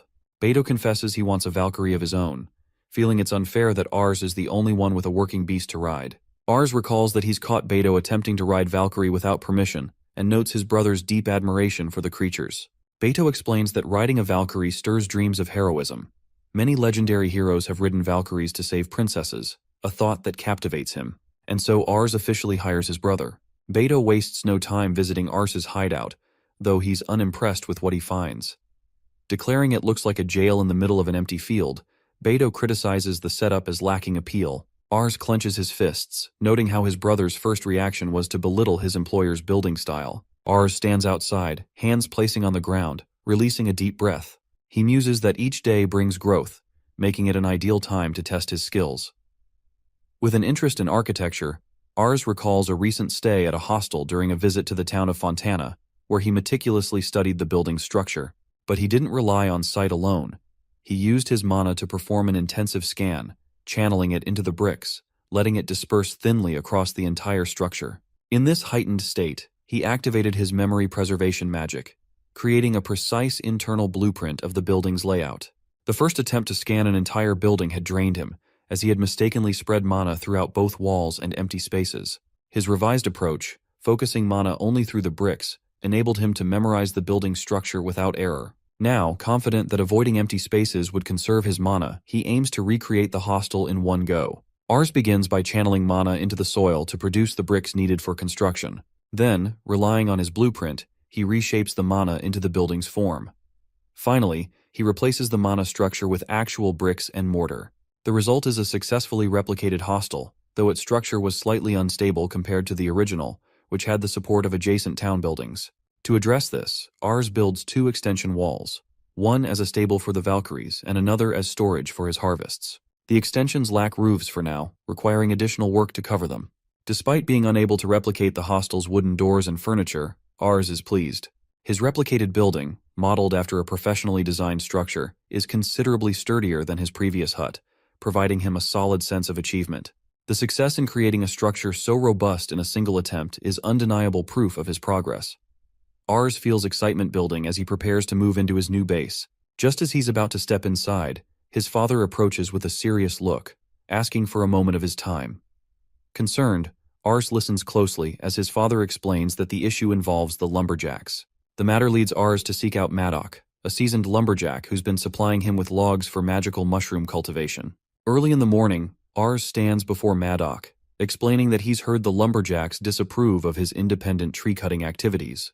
Maddock, already familiar with Ars's work, agrees to discuss the matter, and the two sit down on nearby tree trunks. Maddock, taking a swig of liquor, mentions its quality is quite good, and Ars explains that it was a souvenir from his recent town trip. Ars brought the liquor to Maddock on his father's suggestion. Maddock reveals that while furious might be an exaggeration, the lumberjacks are indeed displeased with Ars's activities. Ars assumes their frustration stems from his excessive tree cutting and offers potential solutions that he would start cutting trees outside their designated areas or venture deeper into the forest. Maddock corrects this assumption, explaining that the core issue isn't simply about earnings, it's about pride and dignity. Although Ars's mana-infused techniques might speed up the work, they unintentionally undermine the lumberjacks' craftsmanship and tradition, values they hold in high regard. Listening closely, Ars realizes he never intended disrespect. Maddock elaborates, describing how lumberjacks are deeply connected to their work, seeing trees not just as resources but as treasures. To them, indiscriminate felling, especially when the wood is left to rot, feels like a disregard for their way of life. Recognizing this, Ars understands that his rapid development efforts have overshadowed the impact on those around him. Reflecting on Maddock's perspective, Ars considers that his father may have been trying to alert him to this rising discontent. He realizes he's been so focused on his projects that he overlooked the perspectives of others affected by them. Observing Ars in deep thought, Maddock respects that despite Ars's remarkable abilities, he still takes time to consider other viewpoints. Suddenly inspired, Ars looks at Maddock with a new idea. He suggests that Maddock join him in his efforts, hoping to introduce a cooperative spirit into his development plans. Maddock is momentarily startled by the invitation, while Ars, full of enthusiasm, thinks that forest management could help foster this collaboration, merging his ambitions with respect for the lumberjacks' work. Ars thinks about the vast forest to the north of the village, noting how wide it is that those who wander too far into it have never returned. Yet, no one really knows the exact size of the forest itself. However, with a combination of his mana and the Valkyries, he believes they could significantly reduce its expanse. Deforestation poses a serious environmental issue. The soil would lose its ability to retain water and the necessary nutrients for growing agricultural crops. If this problem escalates, the entire region could face desertification in the future. The most immediate concern is the potential shortage of firewood. Without enough firewood for heating, survival through the harsh winter would be impossible. Ars explains to Maddock that they need to create a manageable man-made forest, thinking about starting a forestry initiative. By planting trees with adequate spacing between them, they can ensure each tree absorbs enough sunlight, resulting in a stable supply of high-quality wood. This approach could also yield high-quality logs for growing magical mushrooms as a byproduct. While Ars has experience growing vegetables and wheat, he admits he lacks sufficient knowledge of forestry. He believes it would be incredibly helpful to have experts like Maddock and other lumberjacks assist him in this endeavor. This arrangement would advance his development plans while satisfying the lumberjacks who love and protect the forest. Maddock voices concerns about humanity's handling of natural forces. Ars counters that managing the forest comes with clear advantages. Maddock agrees to discuss the idea with others. Ars senses that the other lumberjacks might be suspicious of his proposal, but Maddock manages to persuade them, emphasizing that this arrangement is better than letting Ars act without guidance. Ultimately, they reach an agreement that allows the lumberjacks to monitor the situation. As a result, the area north of the village falls under Ars's jurisdiction, a consensus shared throughout the village. The scene shifts, and Maddock presents some logs to Ars. Ars notes the abundance of logs available for cultivating magical mushrooms, and realizes that with this many, he can greatly expand his cultivation rate. He leaves the actual management of the forest to Maddock. Next, Ars moves to his hideout and reflects on the wooden furniture, like cupboards and doors, which he entrusted to expert woodworkers. He also left the radish and vegetable fields to his brother Beto. When Ars steps into the fields, he's surprised to see an increased number of people working there. Beto seems to be really good at organizing others. Curious, Ars asks one of the workers about Beto's whereabouts, and the person replies that Beto went to practice riding the work beast. Ars realizes that the people gathered are helping to shoulder Beto's workload. He feels the need to apologize to them, but one worker reassures him, saying they benefit from a share of the harvest. This includes children who lost their parents due to war and people like him who are unemployed because of a lack of jobs in the village. Ars thinks that if it were up to him, he would have only considered rewarding those he hired with payment, but he admires Beto's approach. Thanks to this shift, Ars can concentrate on development, hatching work beasts, and cultivating magical mushrooms. Suddenly, with the increasing number of people working on the project and his growing insights, he feels like he has matured. Now, at 8 years old, Ars is eager to embrace the changes ahead. The scene shifts, placing Ars in the fields alongside Beto and Maddock. He's taken aback to learn that the fields have been ravaged. Beto points out the boar footprints scattered across the area, explaining that they've found signs of 2 adult boars and even infant tracks. Maddock adds that it appears an entire family of boars was drawn to the radishes. Ars, noting this discovery, casually remarks that it's fine if it isn't a major problem. But Baito quickly rebukes Ars for his calm demeanor, insisting that this is indeed serious. People are so fearful of the boars that they're even refusing to work. Ars recalls similar issues with boars ravaging fields in his past life, despite traps and other efforts. The boars were clever enough to avoid traps, making the problem difficult to resolve. Recently, he's heard villagers talking about boars being spotted near the village, and the cause seems obvious. His expansion into the forest has disrupted the ecosystem. Trees were thinned to protect the area, but now some sections have been cleared for development. This change has strained the food chain, displaced animals, and left certain species without territory. As a result, the boars, having developed a taste for the crops, are now raiding the fields. Ars realizes that if this issue isn't addressed, the next generation of boars will continue to devastate the crops, posing an ongoing threat to the village's food supply. Understanding his duty as overseer, he knows he must find a solution to protect both the fields and those working in them. They hide in a cart set up in the fields, waiting quietly for the boars to appear. Soon, 2 massive adult boars emerge, accompanied by their young, stepping confidently into the field. Ars observes them, taken aback by their size, noting how enormous they are. Beto adds that even arrows can't pierce their skin, leaving Ars stunned by the revelation. Ars quickly asks, surprised, if this is truly the case and what they should do next. Beto, unfazed, insists that Ars come up with a solution. Considering their options, Ars suggests that they could reach out to the aristocrats for help in exterminating the creatures. However, Maddock counters, reminding them that the aristocrats would likely refuse and leave the problem for them to solve on their own. Ars contemplates, realizing they'll need to think of another approach. The scene shifts to Ars standing in the field, mounted on Valkyrie, preparing to face the boars.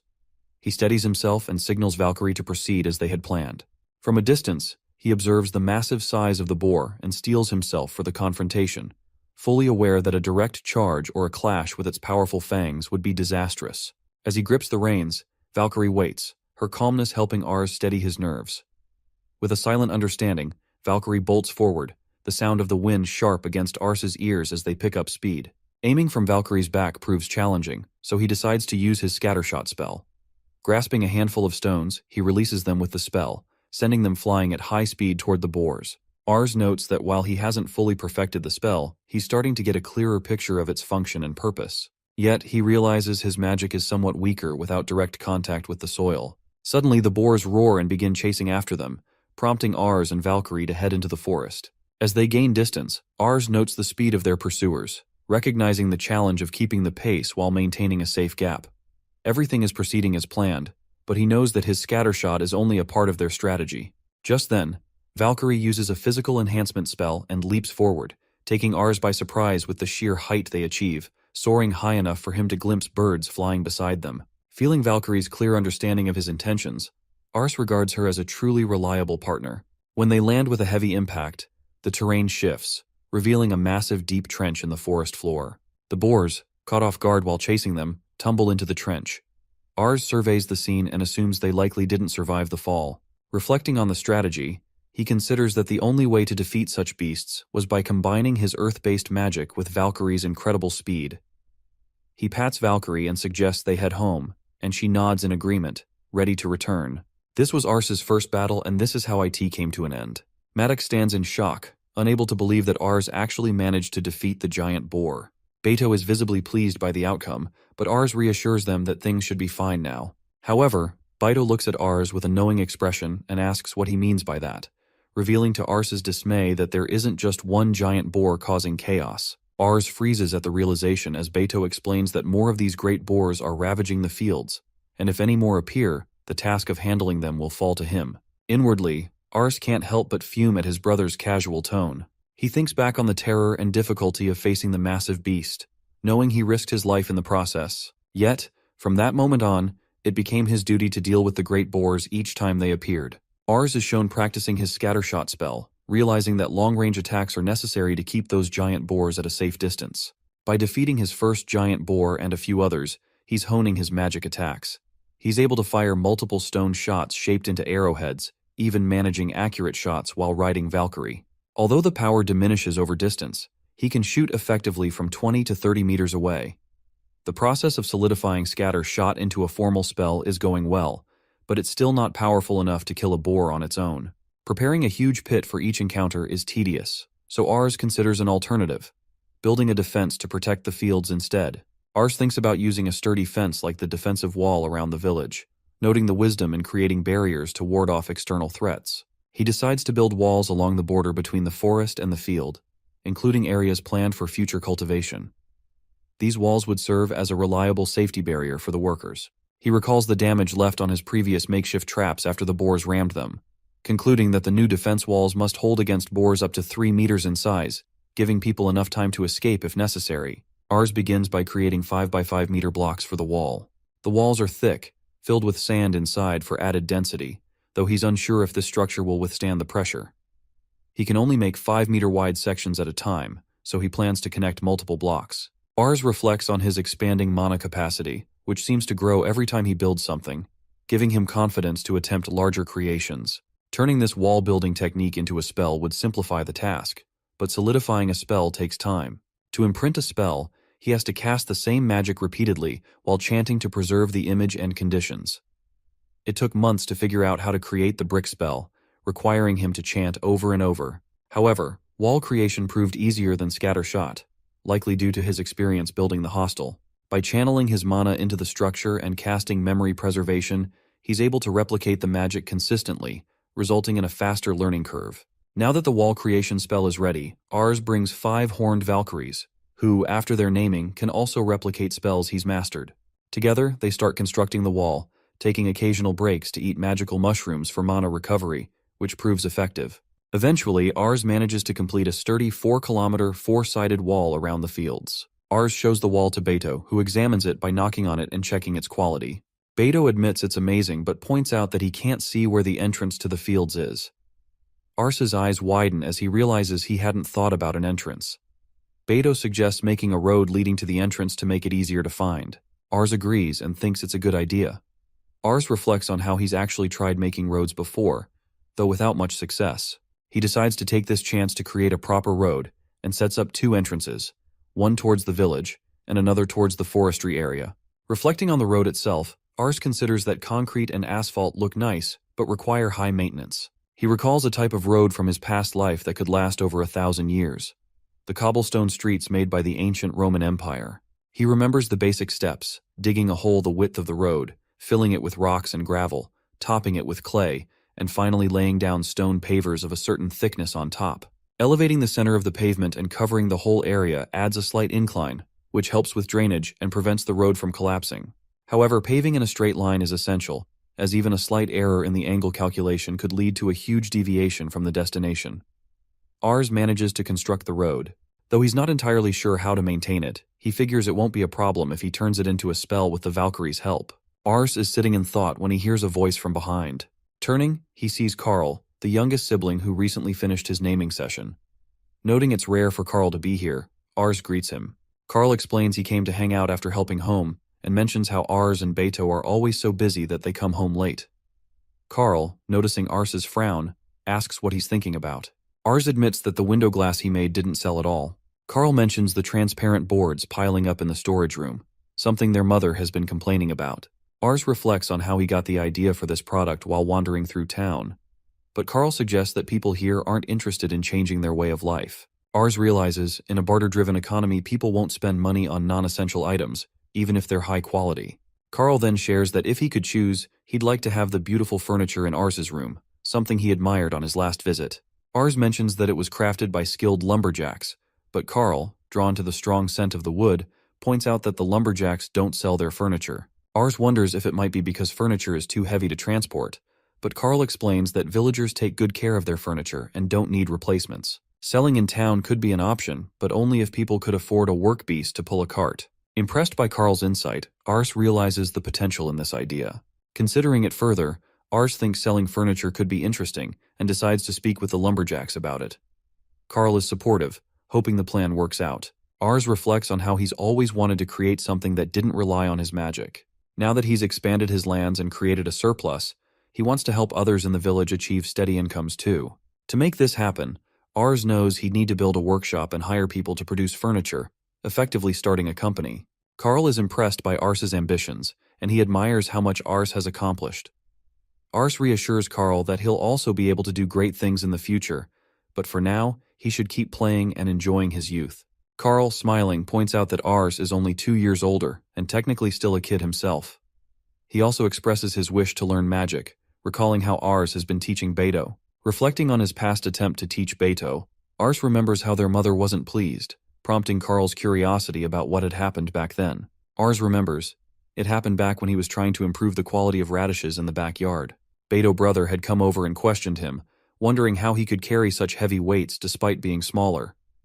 That was when Ars began using physical enhancement magic, using his own body as a test subject to see how effective it was. He wanted to find out if others could experience the same effects, so he decided to teach Beto brother how to conjure mana and use it. Though Beto didn't have any aptitude for soil improvement magic, he quickly acquired the skill for physical enhancement magic. After learning physical enhancement, Beto continued practicing and built up his physical strength.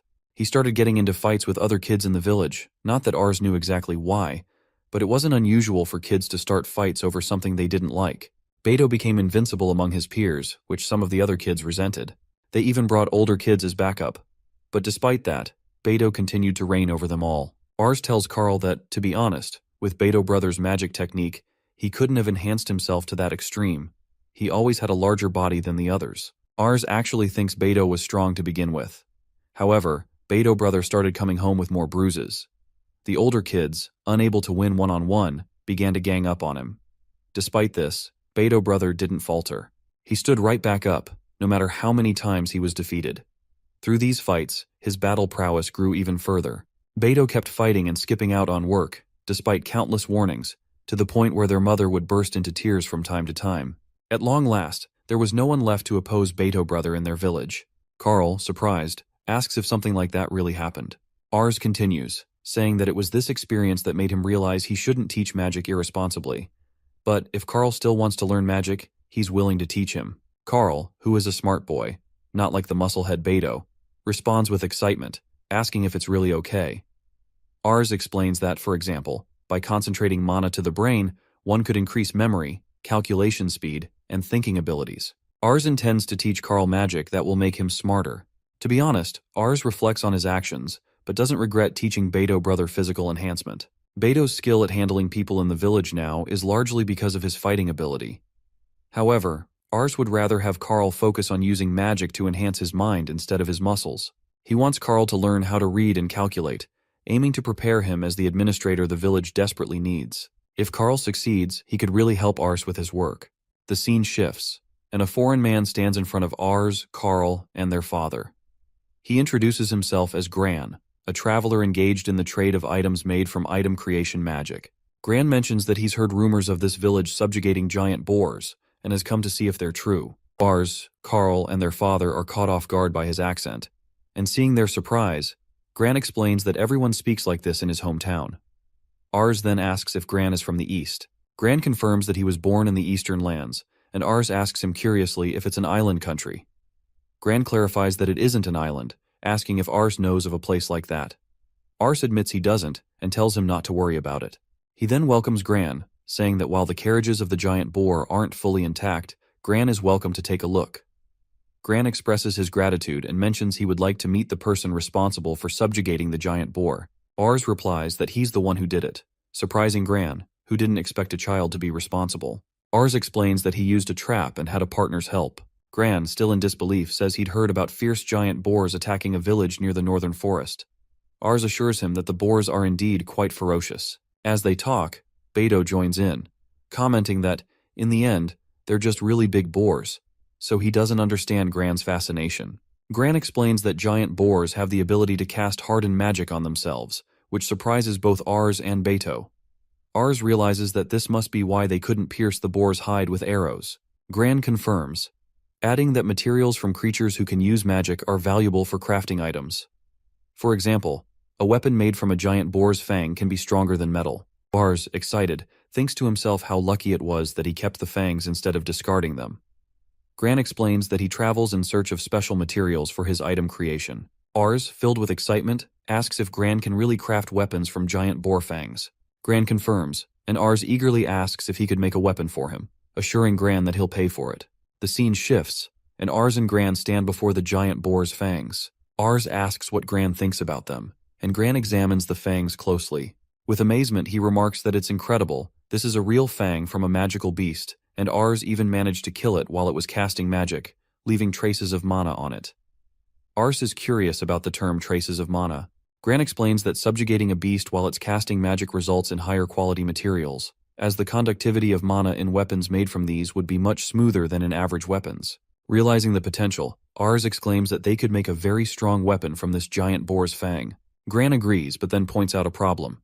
To process a magical beast's material into a weapon, they need the right facilities and a catalyst, neither of which are available in the village. Ars inquiries about what's specifically required.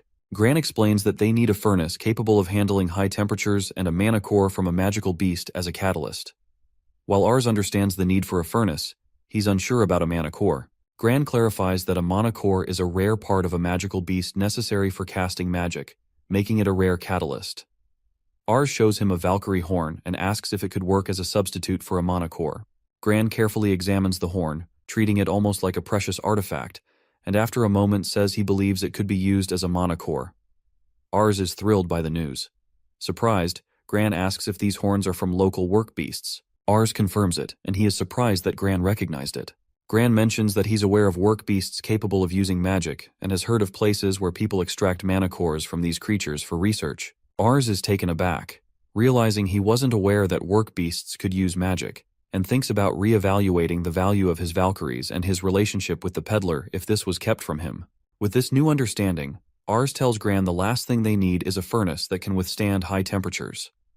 Gran agrees, but specifies that other materials and tools are still necessary, though a furnace is essential. Excited, Ars declares he'll try making a furnace.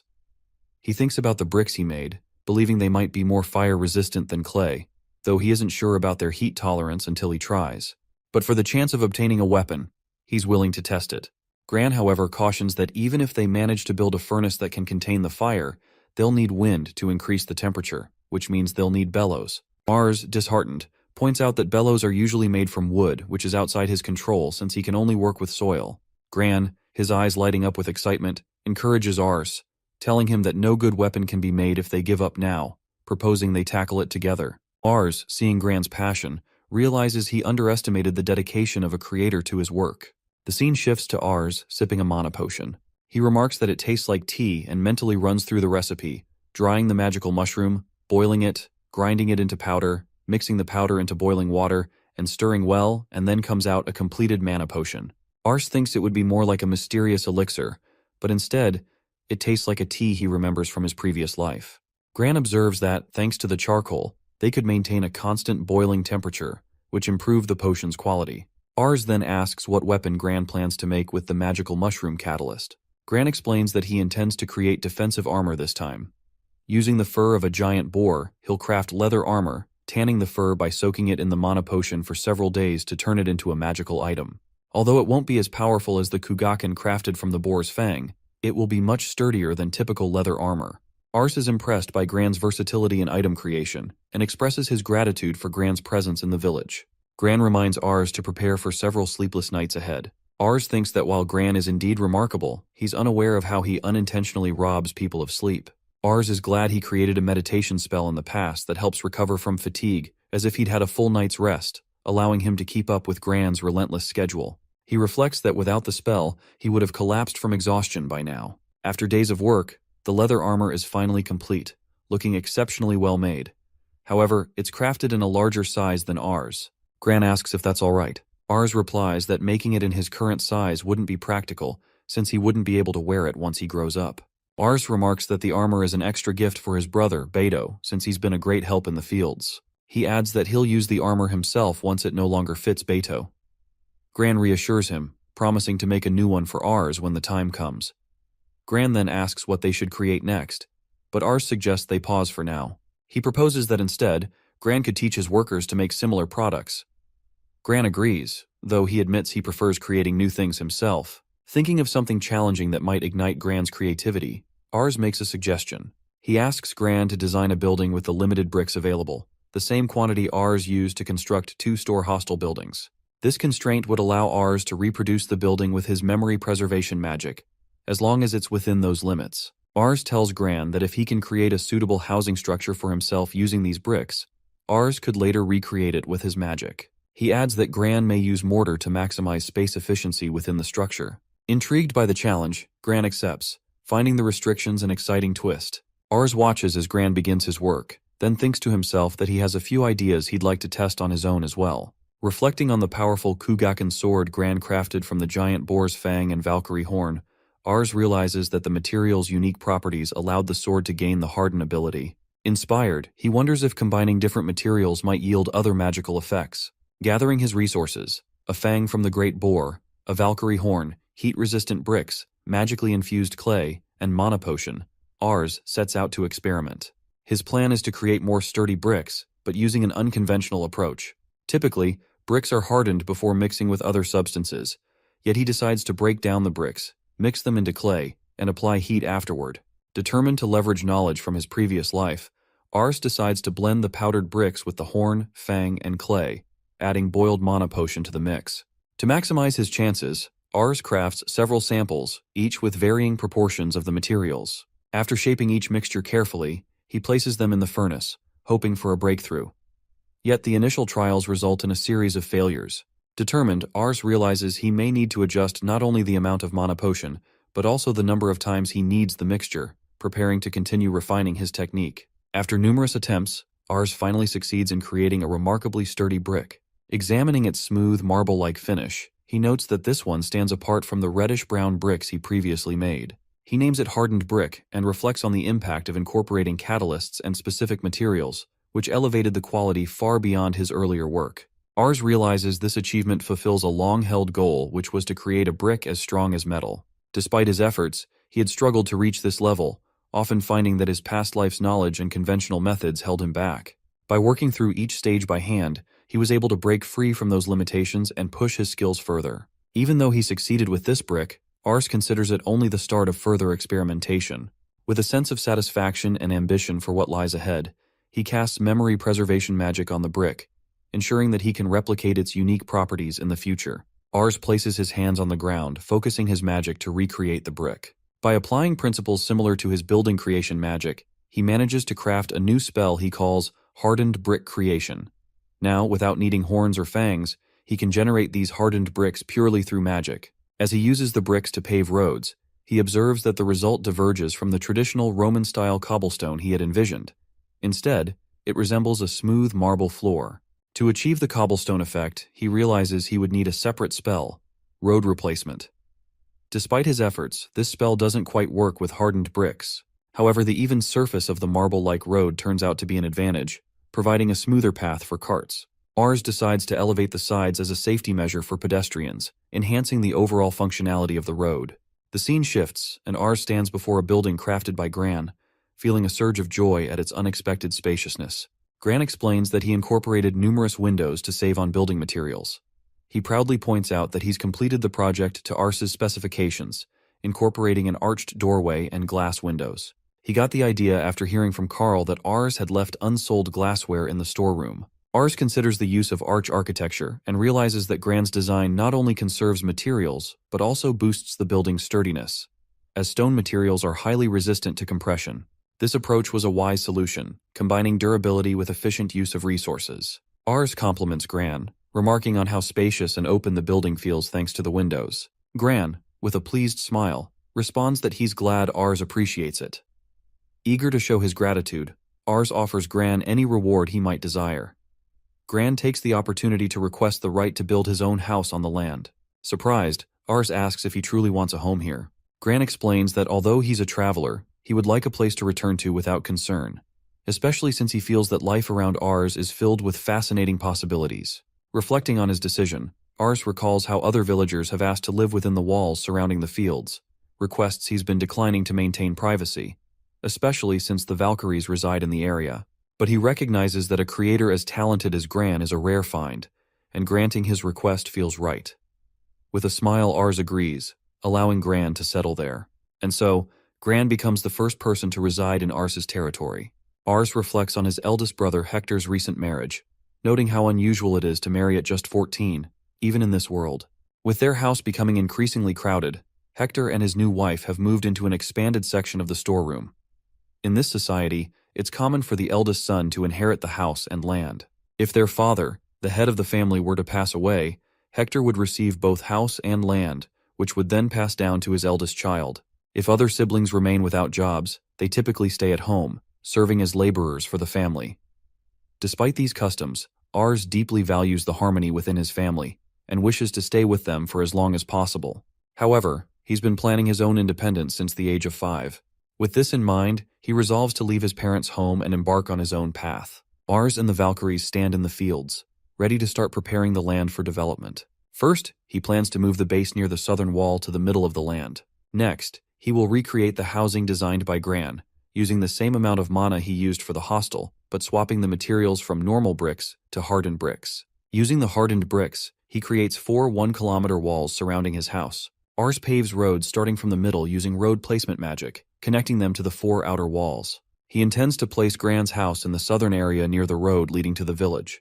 Gran, being a creation maniac, has already made his own house after Ars gave him a part of the land, so Ars decides to save the design with memory preservation as well. He builds a few hostel-type houses for Beto along the southern road. Beto wants to leave home, so he's sharing his new house with friends and renting out the extra rooms to people who want to work in the fields. Ars decides that the northeast forest will serve as the forestry area, where log management and charcoal production will take place.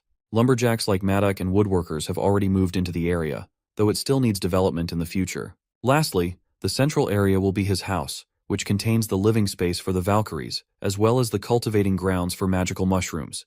He plans to keep the horned Valkyries confined to the middle area.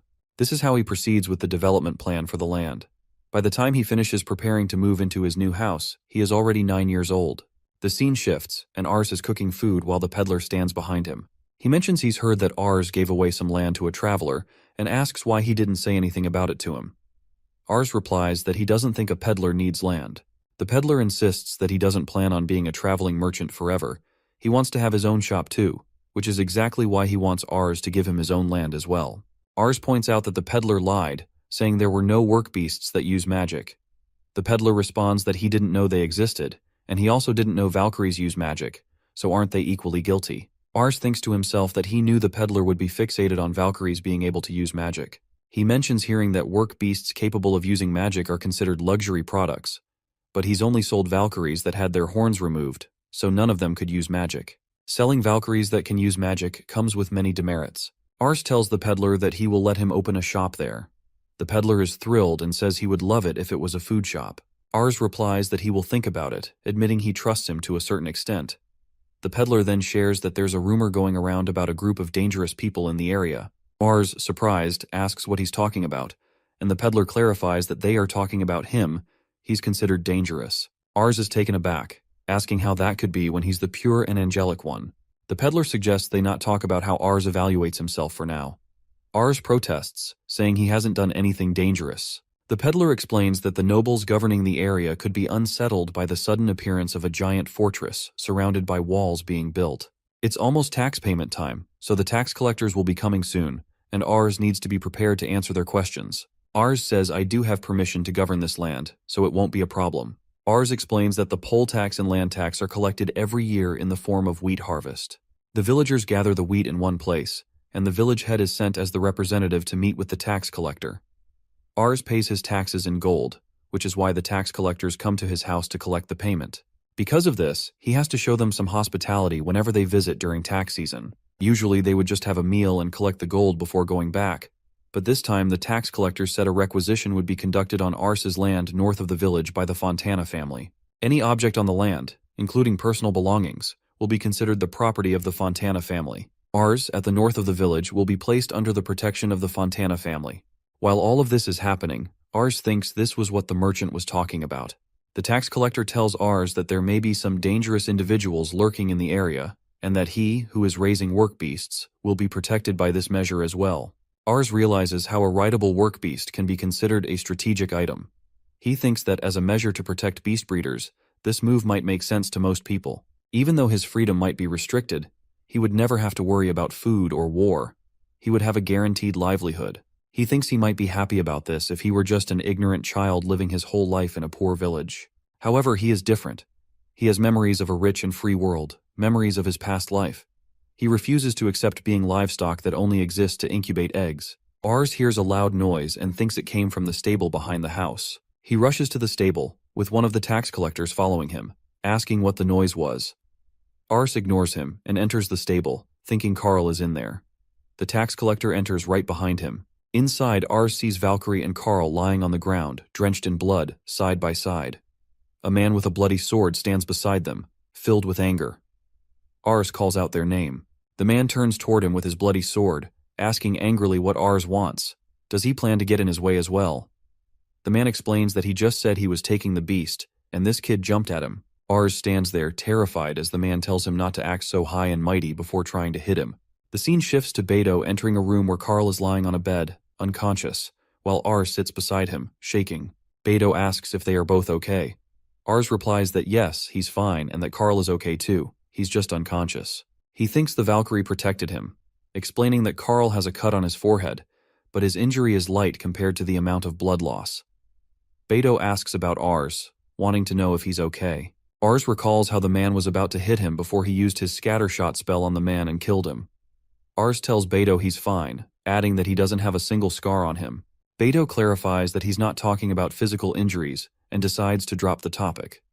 He informs Ars that their father will try talking to people who are willing to listen, and they will go together after Carl wakes up. Ars agrees, thanking Beto silently for not asking about it. He thinks to himself that he used scattershot and killed the man instantly. The peddler comments that he can't see how Ars is going to get out of this unscathed. Beto recalls that the only memories he has of his childhood are mostly the times when he was hungry. Due to the Great Famine, the harvest was reduced, and most of it went to tax payments. Amidst all that uncertainty, his 3-year-old brother Ars started working in the fields. Beto used to think Ars was wasting his stamina on something that wasn't going to grow. He thought Ars was stupid. Ever since he was little, Ars had always been strange. Beto didn't understand how he did it, but he succeeded in growing radishes. Not only that, but the dried-up land that was left for him turned into rich, fertilized soil. To top it off, Ars was stronger than Beto, who was 2 years older. Beto found that out when he tried to make Ars feel a little pain, so he would give him his radishes. Curious, Beto asked how Ars was so strong when he was even smaller than him. Ars taught him the method without a second thought. Beto didn't really understand anything too complicated, but apparently, the trick was to hold mana within the body to increase strength. He practiced body strengthening by helping out in the field while Ars steadily maintained it, expanding its size. Their field became the prettiest in the village. People started asking Beto's parents if Ars could maintain their fields as well, but Ars refused, saying he couldn't do it because he had other things to do. Because of that, everyone in the village said Ars was a bad person. The adults didn't show it, but they harbored ill will toward him. Beto admits that he doesn't understand what Ars is thinking most of the time. Even though Ars is almost better than him at fighting, he is still his younger brother. Beto had been beating up anyone who talked badly about Ars and planned to hurt him. He felt bad making their mother worry, especially since he sometimes came back beaten up after facing 5 people at once. Still, he couldn't overlook anyone who wanted to bully his little brother. Ars once told him that he sucked at punching and should focus more on moving his wrist. Beto trained with that knowledge and never lost again, not even to a dozen opponents or anyone older than him. As he became stronger, he gained more followers. He tried to fight Ars again after a long time but lost once more. At that time, Ars had incubated eggs of work beasts and offered them to the nobility, receiving his own land in return. He even defeated the giant boars that had almost destroyed their village. No one in the village ever spoke badly about Ars again after that. Beto practiced riding Valkyries and swordplay with a wooden sword every day. He needed to be strong enough to defeat the giant boar and not lose to knights because he was Ars's older brother. When other people saw Ars's magic capacity, they would say it was an amazing amount of magic. Beto would then exclaim that Ars had been hiding all of this and that he was amazing. He knew he could get stronger because of Ars. Ars addresses his father, brothers Beto, Madoc, the peddler, and Gran, saying he wants everyone to speak to the villagers and gather their forces. He explains that they need to tell the villagers the nobles are planning to take his land, along with everything and everyone on it, and that they intend to kill him and Carl. They are going to fight to protect their rights and themselves from the nobles and their tyranny, and he hopes they can relay this message to everyone. He adds that anyone who wants to stand up for themselves and their families will be given his magic as well as part of his land. Ars hopes they can appeal to the villagers' emotions to show the merit in helping him so they can gather as many people as possible. Bido says to leave it to him, while Maddock offers to speak to the lumberjacks. Ars expresses his hope that the peddler can gather information from the streets. The peddler agrees, saying he will check out the scale of the enemy troops. Ars tells him to be careful, and they shake hands. The peddler tells Ars not to die and then departs. As Ars thinks about opposing a noble while being a farmer, he realizes it's something out of the ordinary. He never lived with the intention of hearing that "don't die" phrase thrown at him. He knows he'll have to think of a backup plan if he can't manage to gather anyone. Ars is surprised by the number of people turning up. Vargas comments that they usually get 50 people drafted for war each time, and compared to that, 78 is quite a lot. The other lumberjacks share the same thoughts. They are sturdy and will be very helpful. Beto was really popular among the young men he fought with, as well as the poor who had gotten field jobs thanks to him. There are people who cannot survive without those field jobs. Ars explains that he has given the villagers who were willing to fight alongside Vargas the family name Baruka, allowing everyone to use magic. This naming created a strong sense of unity, as everyone was now named Baruka. To solidify this bond, he held a sparring match with Vargas, which allowed him to showcase his fighting abilities and unify everyone under the same cause, boosting morale among the fighters. Ars realizes that while some people might have considered abandoning him if they were at a disadvantage, the fight with Vargas changed that sentiment. Afterward, Vargas jokingly calls Ars general, which surprises Ars, who believes the villagers are coming together because of Vargas, and insists Vargas should be the general. Vargas, however, insists he's not fit for that role, but acknowledges the importance of his friends who are willing to fight alongside him. Ars reflects on how the decision to leave the village was correct, as they were trying to protect their friends, and heading toward Linda village was the right choice. They plan to camp at the river south of Baruka village, between the cities. Ars thinks about how the Fontana family must pass through this area to reach Baruka village. Though the river isn't very wide, it runs deep, with limited crossing points. Ars instructs everyone to spread out and use ground-leveling magic to prepare the camp, as he plans to build hostels on top. They follow his plan, and Ars constructs many hostels on the leveled land, allowing them to shelter more than 100 people, including reinforcements from Linda village. Ars announces they will next build defense walls. He notes that now everyone can use the same magic without him needing to teach it individually. His naming ceremony spell directly inputs all information about his magic into their minds. Anyone who is named by Ars can use all his spells, but some people struggle with the wall creation magic. It's not that they can't use it, they simply can't process the information of the spell. The same issue arises with road placement magic. Those who can't use these spells tend to have lower mana quantities. Wall creation, in particular, requires significantly more mana in a single use than other spells. If a spell requires more mana than a person possesses, the information won't process, and the spell won't be imprinted in their minds. Ars recalls that he also fainted when trying spells beyond his mana capacity. He's uncertain whether this limitation is a form of self-defense by the physical body or an aspect of how the magic circle works. But people can only learn spells within their mana limits. Ars plans to test whether they can use the spells later if they manage to increase their mana capacity. Gran tells Ars he has something to show him and reveals a leather armor he's crafted. Ars is genuinely impressed, noting that it's amazing work, especially considering it was done last minute. After the fight with Vargas, Ars realized that standing on the front lines without proper gear was too risky. Though he comments that the armor feels a little too light for his taste, he knows he can't afford to be picky on the battlefield. Ars also mentions he has entrusted the Kugakan to people close to him, like his father and Maddox group, as they understand his intentions and can relay instructions to the rest of the villagers. He reflects that he has gathered reliable comrades, fortified their base, and resolved the lack of equipment issues. The peddler returns and informs Ars that the Fontana family has gathered 500 troops. Ars is surprised by the number. The peddler adds that he found out their schedule and route. Ars says only about 50 people are enlisted in Baruka village. To bring 10 times that amount shows the Fontana family may be underestimating Ars, but also sees him as a real threat. The peddler remarks on how Ars managed to build a base and gather people from neighboring villages, likely exceeding the Fontana family's expectations. Ars acknowledges that the difference in numbers is significant. He notes that to seize a castle, attackers typically need at least 3 times the number of defenders, and the Fontana family has gone far beyond that. Since they lack reinforcements, they wouldn't be able to withstand a prolonged siege. That's why they need to engage in an open battle instead. Vargas agrees, pointing out that their limited provisions and personnel would make it impossible to win by simply tightening defenses. He believes the Fontana family assumes they're just a ragtag group of farmers. In reality, they're a group capable of using battle magic, and if they can strike before the Fontana family develops a counter-strategy, they might stand a chance. Ars tells everyone they have only one opportunity: they must launch an ambush. He reflects on how terms like open battle and ambush once sounded cool in games, but now feel so much heavier in reality. At that moment, the Valkyrie approaches and affectionately rubs its face against Ars's back, and he explains to the others that the Valkyrie is cheering him on. Ars will live on with everyone else and acquire freedom. Ars, observing the Fontana army's metal-clad soldiers and formations that align with prior intelligence, notes their predictability as an advantage. A representative from the Fontana side, mounted on a hornless Valkyrie, accuses Ars of defying noble authority and harming a tax officer. He declares that if Ars surrenders, the villagers will be spared. Ars's brother urges him to respond before the villagers lose heart. Amplifying his voice with mana, Ars counters with a powerful speech, accusing the Fontana family of plotting to seize Baruka and oppress its residents through unfair taxes and starvation.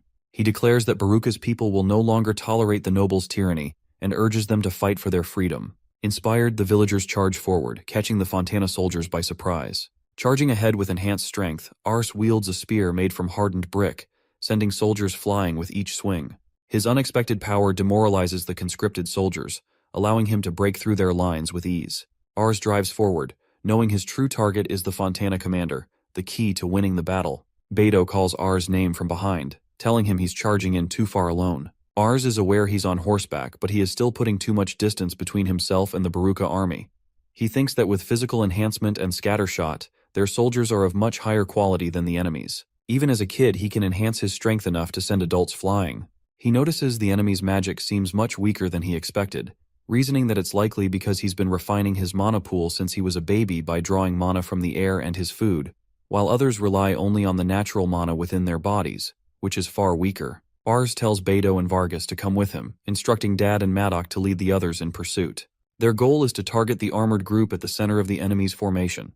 He sees himself, Beto, and Vargas as the main force and pillars of the Baruka army, just as those armored soldiers are likely the pillars of the conscripted enemy troops. He believes that breaking through them would crush the enemy's will to fight, but he doubts scattershot will have much effect on full-plate armor.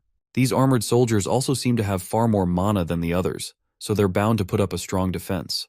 Charging towards them, Ars swings his spear at them and then his hand slips, and the spear drops to the ground, leaving him briefly exposed. He quickly pulls out a sword as a fallen soldier yells at his comrades to get back up and not lose to a kid. Ars notes they weren't blown away as easily, though they're still weaker than expected. They have excellent equipment and far more mana than the conscripts, but the quality of their mana is still the same.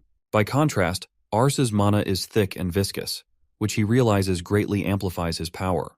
Ars tells Beto they could each take out 10 men to make things easier, and Beto grumbles about their crazy general. At that moment, the enemy commander unsheathes his sword and advances toward Ars, remarking that he may have underestimated him and that his rebellion ends here. As they clash, the commander reveals he's the head of the Fontana family, Raymond, who rules over this land and recognizes Ars from his childhood, though he doubts Ars would remember him. Ars recognizes Raymond as the one leading the army, and there's no way he could forget him. Raymond was the one who cut off the horns of the Valkyrie Ars had presented to the Fontana family, and the same person who granted him the right to own land, only to now try to take everything away. He's the representative of the Fontana family, the one whose name was on the message from the tax collector. To Ars, Raymond embodies disregard for the honest labor of others. Beto calls out, telling Ars to calm down and look around. The armored soldiers are getting back up. Vargas notes that Raymond purposely revealed himself to stall Ars, costing him the momentum he had built up. The armored soldiers are preparing to cast a spell, reminding Ars that each noble possesses unique and powerful magic. This ability is what grants them the right to rule, allowing them to conscript and grant magic to skilled warriors, though not without risk of betrayal. For commoners to receive magic, they must first prove themselves on the battlefield and become sworn warriors, then work as a knight squire to receive approval. If they fail or are weak in magic, they could lose their last name and be banished from their family. Ars reflects that what he did in Baruka exploited this system. His last name, Baruka, symbolizing earth magic, while the Fontana family's magic is based on ice. The Fontana soldiers cast Ice Lance under Raymond's command, launching their attack. Ars realizes they're surrounded and can't defend alone, so he relies on Beto and Vargas to watch his back. Filling the Kugaken with mana and using physical and sight enhancement, Ars prepares to strike down the incoming spells. The world seems to slow as he focuses, splitting his mana between the two enhancements, a challenging but manageable task. He notices the enemy's Ice Lance spell functions similarly to his own Scattershot.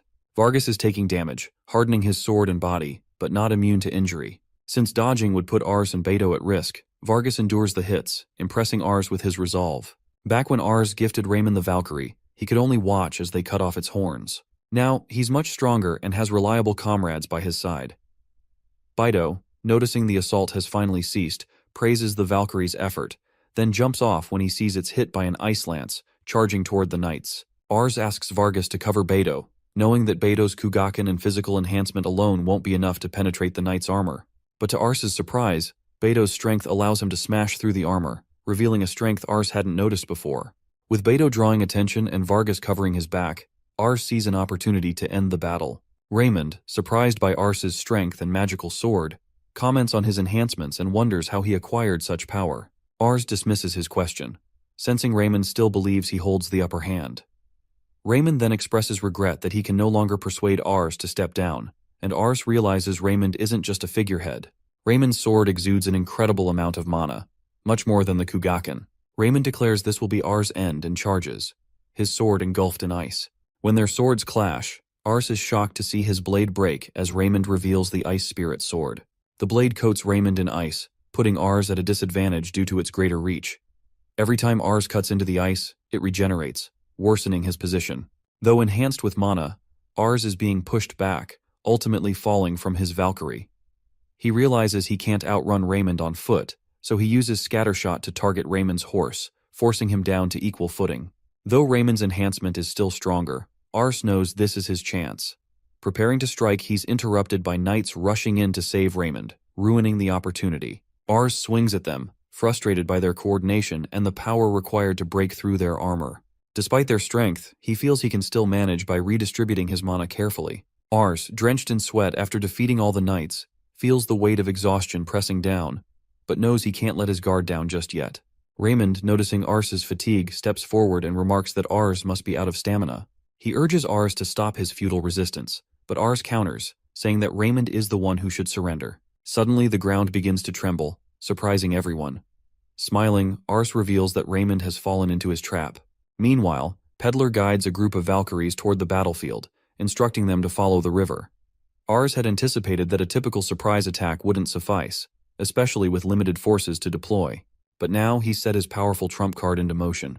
Raymond realizes with shock that Ars is flanking him with Valkyries, beasts of burden that charge onto the battlefield, causing the ground to shake. Ars calls for the Valkyries, and they burst into the fray, using the Scattershot spell against Raymond's troops. Witnessing these creatures wielding magic identical to Baruka's, the Fontana soldiers are stunned and thrown into disarray. In mere moments, Raymond's army is decimated. In disbelief, Raymond exclaims at the destruction of his army and refuses to accept such a defeat. Taking advantage of Raymond's shock, Ars lunges forward, piercing Raymond's chest with his sword. As Raymond collapses, Ars declares it's over. It's clear to everyone that this is a decisive victory. Ars raises his sword, proclaiming with a powerful voice that he has slain Raymond, the Fontana family's representative, and orders the Fontana soldiers to withdraw, announcing Baruka's newfound freedom. With cheers erupting around him, a Valkyrie nuzzles Ars, and he reassures it, saying he's fine. With Baruka's victory, the people celebrate in the camp. The Peddler, standing beside Ars, expresses his fear during the battle, especially about using physical enhancement while riding a galloping Valkyrie. Ars reflects that the lead Valkyrie was the one he had partnered with since the beginning, and commends the Peddler for guiding the charge, which only he could have done aside from Beto.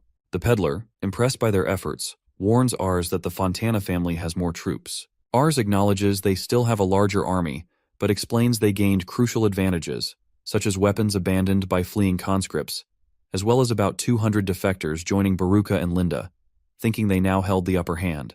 Most importantly, they've secured valuable information.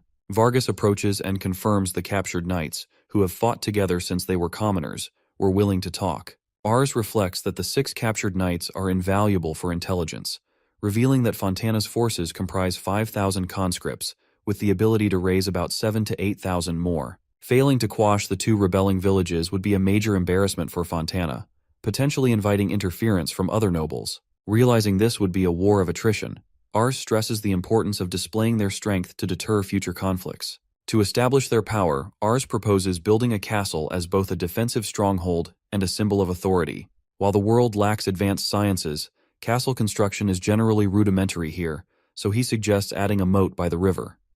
Gran agrees, noting their current walls need improvement to meet castle standards. He explains they'll need stairways to the top, a secondary defensive wall, and watchtowers at each corner. Ars, with memory preservation magic, decides they can replicate each tower once they've built one. With a castle underway, Ars plans to construct roads for better supply routes from the villages and build protective walls for Linda as well. He organizes the workforce into teams based on their magic levels to streamline the construction. Gran expresses surprise at being involved in castle building, remarking on Ars's reputation. Ars teases that Gran only joined him for the freedom to indulge his own ambitions. Together, they vow to build a castle that will impress even nobles. Eventually, the castle is completed, with roads linking Baruka and Linda villages and a wall surrounding Linda. Ars is pleased with the watchtowers, noting they provide clear sightlines without needing magic techniques. He finishes by saying they first focused on everything outside the castle itself. Ars is outside with his Valkyrie when Beto arrives, informing him that more people have shown up, wanting to join their cause. Ars reflects that with the newly built road, people can now travel between the villages and the castle within a day, which has led to a steady increase in their ranks. Just then, someone informs Ars that he's received a message from Baruka village. Father Paulo wants to see him. Hearing this, Ars becomes uneasy and admits he doesn't want to meet with Father Paulo. The scene shifts to Ars, sitting across from Father Paulo. Paulo greets Ars, commenting on all he's accomplished in his absence. Ars plays innocent, wondering what Paulo means, and Paulo warns him not to be evasive. It's about the naming, which Ars has been performing without the church's permission. Paulo begins to explain the truth of magic and naming in their world. In this world, all people, whether powerful or ordinary, have mana, but only those able to utilize mana become known as magicians. In ancient times, a magician could perform magic simply by chanting words, which led to the creation of spells, and those who wielded them became known as wizards. Then came the Magus, who invented the naming system, making magic accessible even to commoners. The Magus declared that naming was a divine gift, forming the foundation of the Holy Light Church. Naming, Paulo explains, establishes a parental bond, transferring a portion of mana from the child to the parent. This, Ars realizes, explains the rapid growth of his own mana.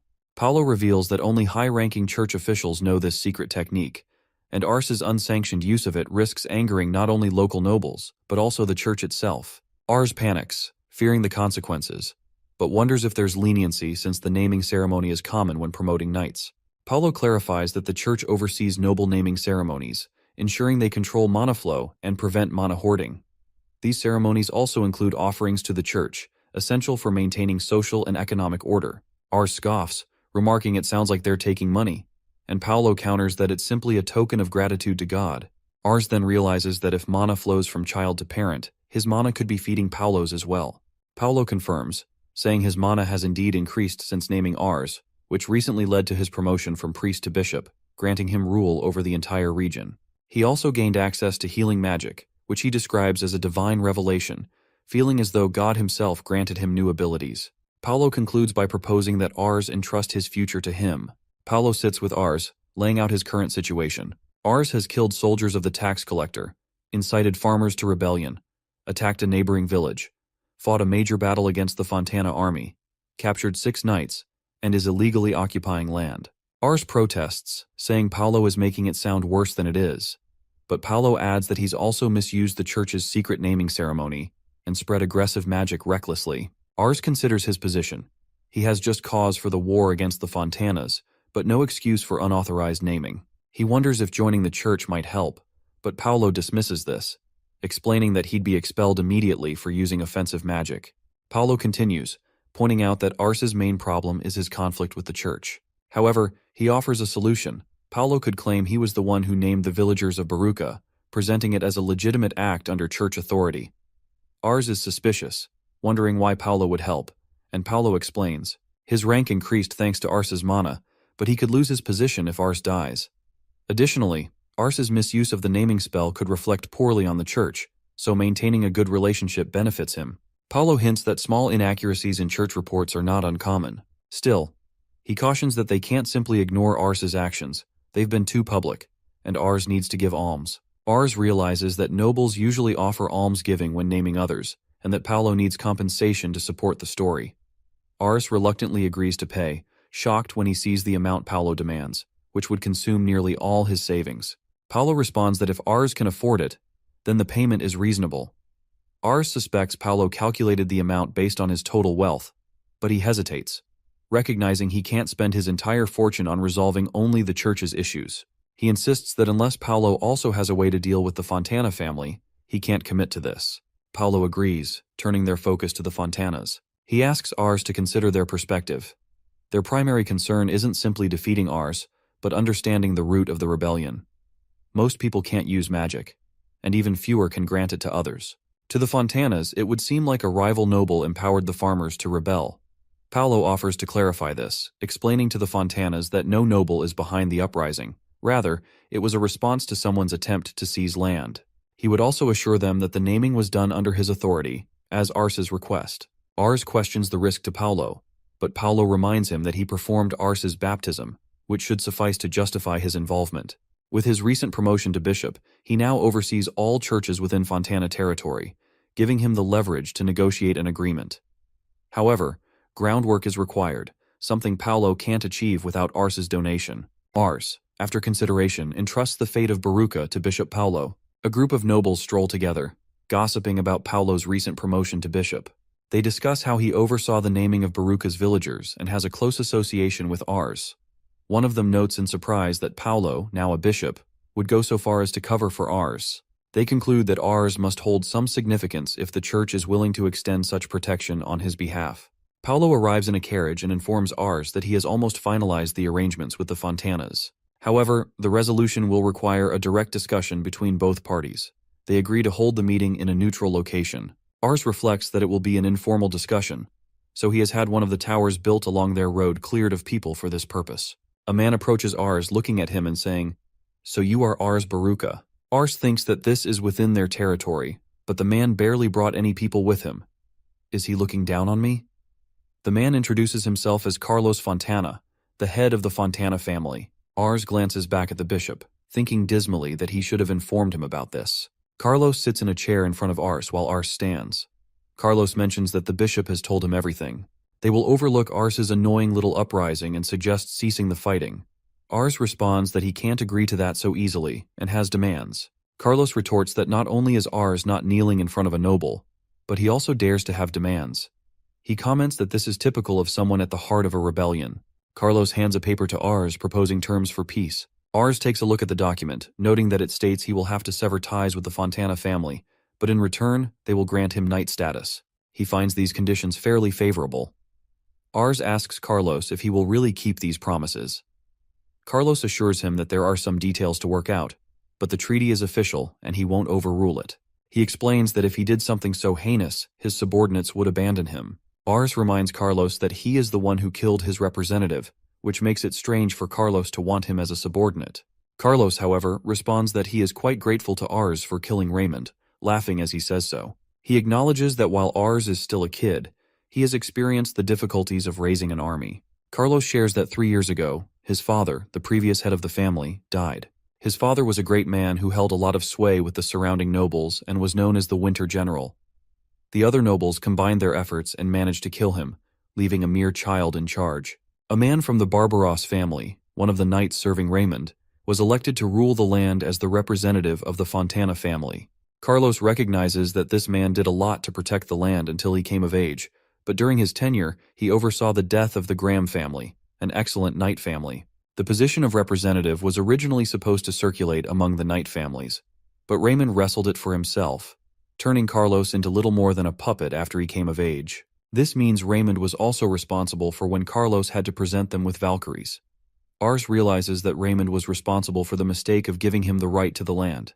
Carlos adds that he didn't expect Raymond to be killed while he was on his way to arrest him, leading Ars to note that Carlos was put back in power of the Fontana family. Carlos explains that it is not so simple and describes the hard work he put into consolidating the different powers in Fontana after Raymond died. Ars connects the dots, understanding why the Fontana family hasn't attacked them again yet. Carlos continues, explaining that Raymond's family and all his subordinates have been living comfortably. They are currently acting obedient, but he is certain they will rebel sooner or later, and Ars will be the one to put a stop to that. Carlos admits that while he is the head of his family, he doesn't have much support. Nevertheless, he believes he can stop Raymond if he has the power of the Baruca family. Carlos recognizes that Ars faced him as an equal, knowing full well he wields more power and authority. He notes that Ars doesn't have the mindset of a farmer, he has something to protect. This tells Carlos that Ars won't yield to any show of power, so he can only offer something of value to him, the lives of the people of Baruca, the wealth Ars has built up, and his freedom. As the head of the Fontana family, Carlos guarantees it all, in exchange for Ars being his sword. Ars thinks about Carlos's position, realizing it is not solid, but it still comes from the word of a lord. He appreciates that Carlos won't blame him for any wrongdoings. Most importantly, if he were to reject Carlos's offer out of nowhere, it would ruin his relationship with Bishop Paulo, who made this task possible. He also prefers not to be on bad terms with the church. With a decision made, Ars tells Carlos he has some conditions he would like to add.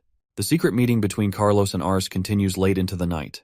Bishop Paulo presents some papers, stating that this is the peace agreement they have negotiated, and asking if both parties agree to the terms. Ars and Carlos affirm their agreement. Paulo then calls Ars Baruca to step forward, asking if he swears to serve and support Carlos de Fontana, and Ars gives his oath.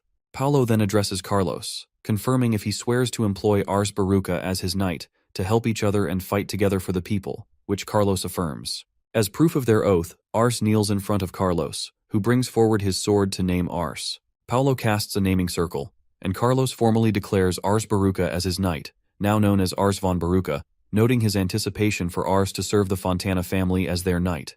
After naming and forming a mana bond with Carlos, Ars reflects that Carlos now holds the most mana in his territory, which should help alleviate pressure from the Raymond faction.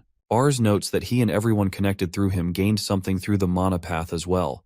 They can now use the ice magic of the Fontana family. No matter how hard he tried before, Ars could never use anything apart from earth magic. Now that the matter has been officially dealt with, he can finally return to his normal life. The scene shifts, and Ars is sitting in a room on a chair with a table in front of him, while Gran stands on the other side of the table. Gran asks if there's anything Ars wants to do now that he owns land. Ars ponders the thought.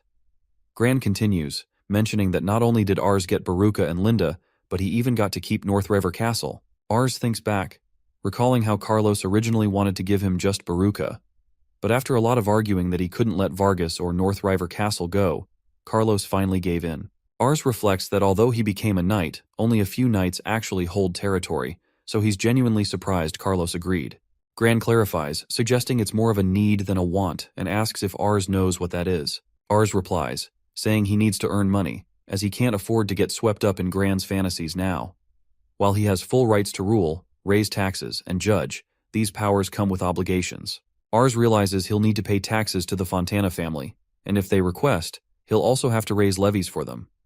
Currently, he doesn't have a way to provide food for his men if that happens. Failure to show loyalty could mean losing the territory he worked so hard to secure. Ars concludes that he needs to set up ways to generate income without direct involvement as soon as possible, and decides it's time to organize the internal administration.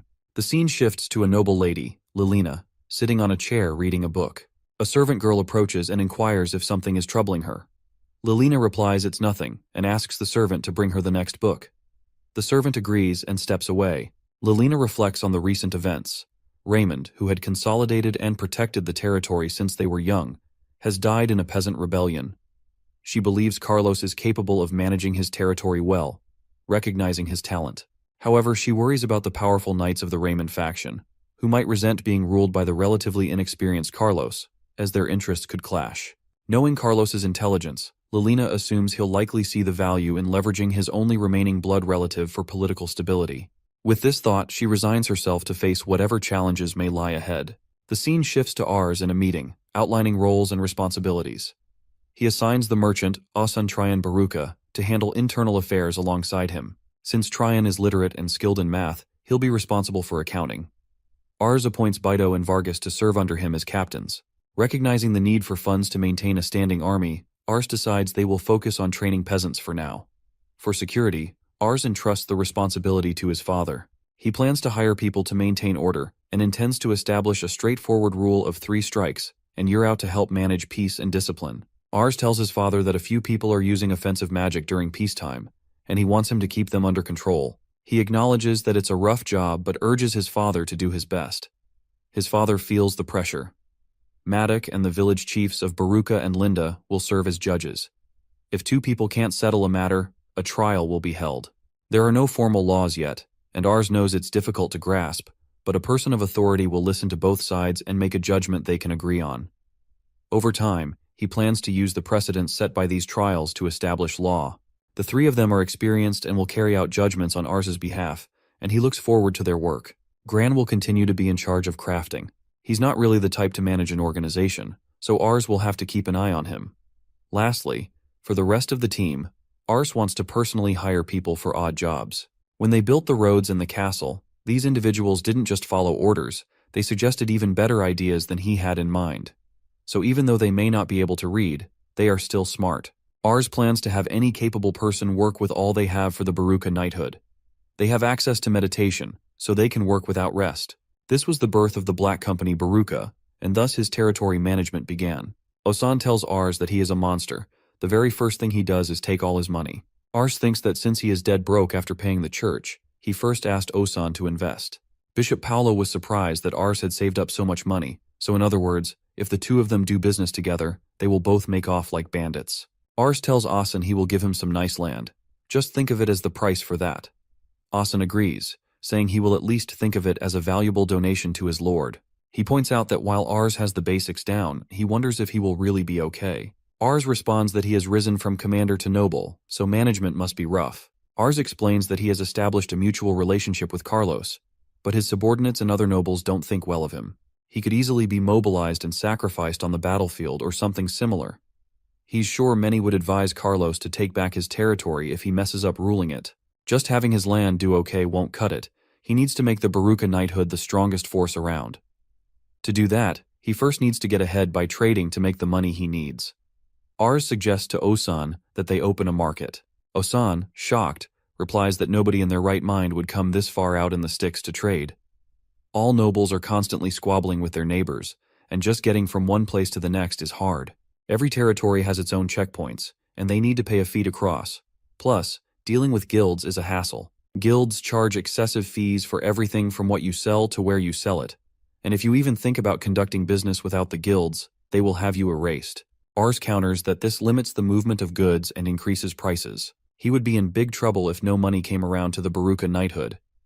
So, wouldn't it be a great idea to create a free market where people can come and trade the goods he allows without guilds meddling in it? Osan still thinks it would be difficult since they still have to pay the fees in all the territories they pass to come there. Ars acknowledges that it will probably turn out just like Osan says. He has a lot of experience trading in this world after all. But still, he has to create a city and a system where merchants will gather of their own accord. Ars is brimming with determination. The first step is to make an easy passage here from Fontana City. Ars starts the construction of the road from Fontana City to Baruka Village.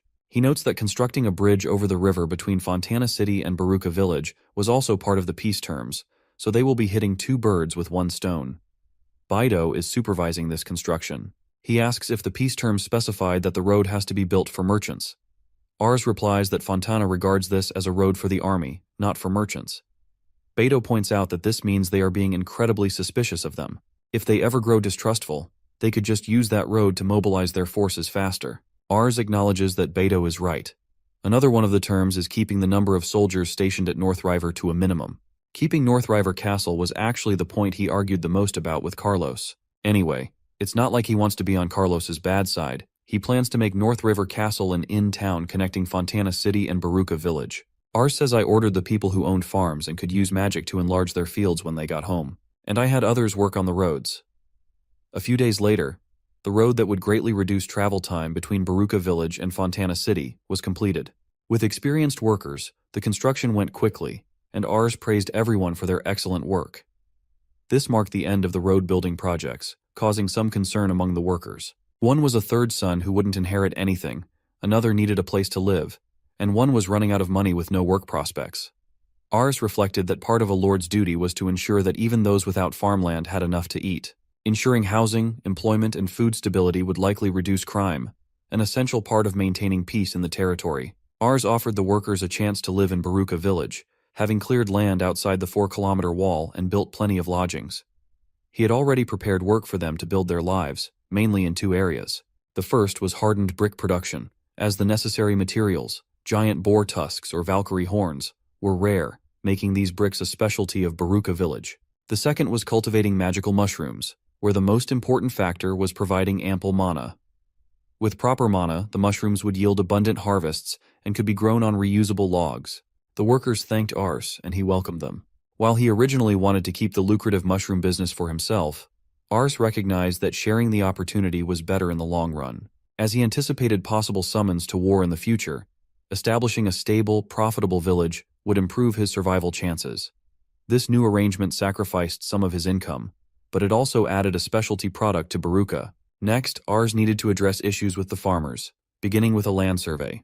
Explaining the survey to Beto, Ars described it as assessing the land, measuring its size, and estimating its crop yield. Beto, not inclined toward mental tasks, opted out. Ars agreed that surveying might not suit Beto. With ground leveling and soil improvement spells, the expected harvest was likely to increase significantly, which meant potentially higher taxes. The land survey's main purpose was to tally the productivity of each field, indirectly informing people about their future tax burdens. However, Ars was wary of raising taxes in his first year of rule. Ars then considered how best to measure land area. Carl suggested using the number of ground leveling spells cast as a measure, which Ars realized could be effective since the ground leveling and soil improvement spells each covered a 10-meter square. This method would allow anyone to make measurements without specialized tools. They decided that in Baruka Knightdom, 1 acre of land would equate to 1 use of the ground leveling spell. Ars remembered how Carl, after their battle with Raymond, had been guilt-ridden, feeling responsible for various mishaps. Since then, Carl had worked hard to be helpful to everyone. Next, Ars decided to establish units of measurement. A meter would be a tenth of one side of the ground leveling area, and a meter would be divided into 100 parts, or centimeters. With length defined, they could also set measurements for volume and weight. A 10x10x10 centimeter cube would represent 1 liter, and 1 liter would weigh 1 kilogram. They'd set the boiling point of water at 100 degrees Celsius. Ars anticipated that people might need time to learn this system, so he planned to distribute a reference table.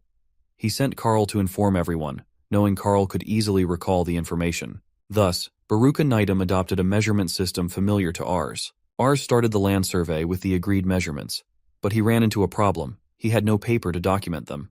Locals around here use sheepskin parchment, but it's cumbersome and not ideal for a task like this.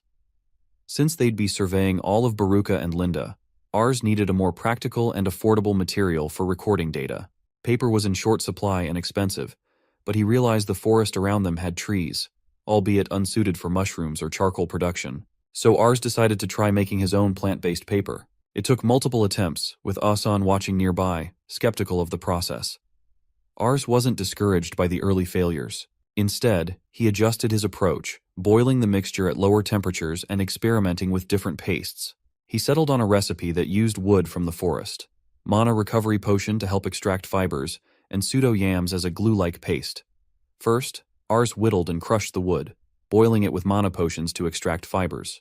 Then he mixed the extracted fibers with the paste made from boiled pseudo-yams, strained the mixture through a coarse cloth, and pressed it between layers of cloth to dry. After a few days, he had a thin but sturdy piece of plant paper, surprisingly easy to write on. Not only could Ars now record the land survey data, but Asan, initially doubtful, was impressed and begged Ars to sell him some of the paper. Ars, seeing the potential for both record-keeping and trade, decided to produce more.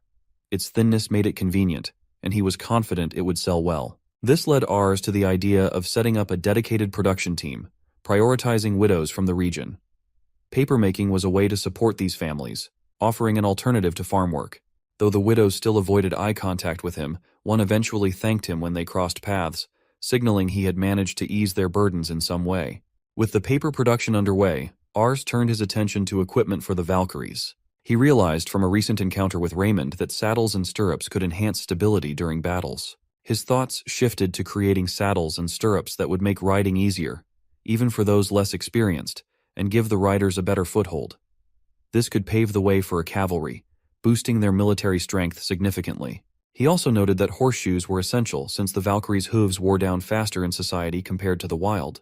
Observing the subtle differences in size between those he had raised and the ones hatched by horned Valkyries, Ars figured a single, perfectly sized horseshoe design could be mass-produced with magic. Using hardened brick, he tested various shapes until he found one that suited all terrains, ultimately incorporating it into a spell. In Ars's old life, there were many methods of farming and preserving crops, leaving plenty to eat year-round.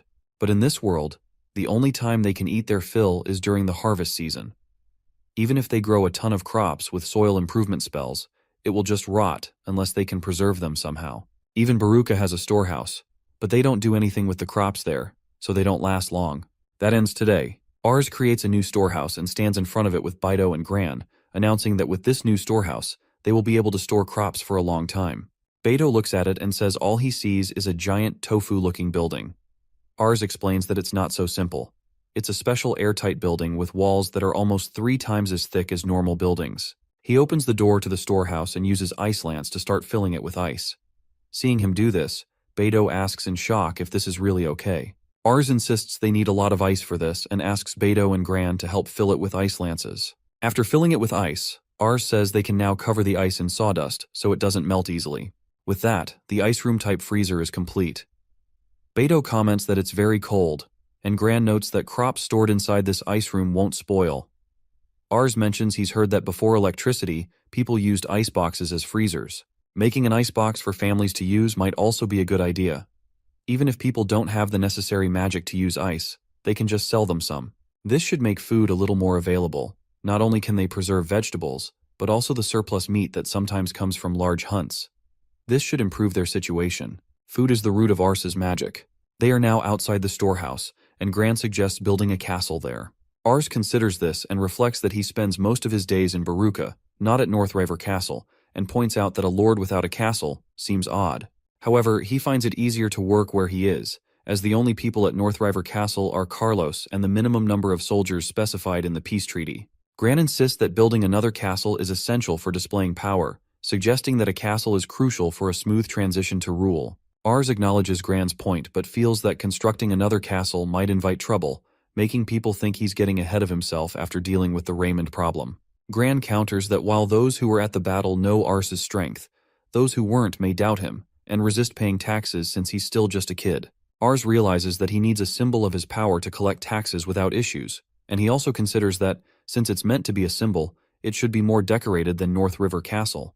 Gran is excited about the prospect of building the castle, but Ars teases him, saying it seems like he just wants to build another castle. Though it's not urgent, Ars decides to work on the castle gradually while managing other tasks. Currently, Northriver Castle is the most impressive structure in the Baruka Knightdom. But, as Gran pointed out, the Lord is hardly ever there. By having a grand castle in Baruka, it might also help people understand where to find the Baruka Knightdom. They are opening a free market, but Ars worries whether merchants will actually show up. He realizes he could be sent to battle at any moment, so he can't focus solely on ruling the land. His main priority should be bolstering their forces to increase his chances of survival. To do this, he needs to encourage people to move to the Knightdom. Ars tells Gran that simply building a castle isn't enough. They will create the heartland of the Baruka Knightdom, with that castle at its center. They will make a castle town. Ars had grown so attached to the land within the walls, he cleared himself that he didn't want others to live there. However, he believes that if he makes the city within the walls into a palace, people will want to settle there, and if people move in, merchants will come, turning it into a lively trade city. If people feel protected in their cherished homes, they will rise to fight alongside him, and allowing people to live there brings enormous advantages. The plan is to develop the land between the inner and outer walls. The southern area, where Baito and Gran live and where the merchant has his store, will become the free market area, where they will give permission to open stores. There's still plenty of room left, so Ars will divide the remainder of the southern and western squares into plots of land and sell them to anyone who wants to settle there. He just needs doors and windows, and then they will be ready for people to move into. In the northeast, there's a forest for collecting wood, making it ideal for logging and charcoal making. It will also accommodate paper making and magic mushroom farming. The northwest will primarily be for Hatska Fields, the main food source for Valkyries, but Ars also plans to make part of it an open field. He intends for this area to be for soldier-related activities. Although he's not ready for a standing army yet, making the west gate for army use only should ease the process of marching out when the time comes.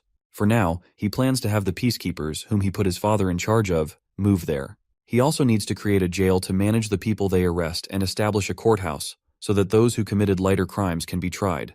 He ponders whether to judge heavier crimes at the castle himself and leave lighter ones to the elders. All buildings inside the walls will be made of hardened brick, and he will continue to redevelop the land, focusing on city building in the southern quarter.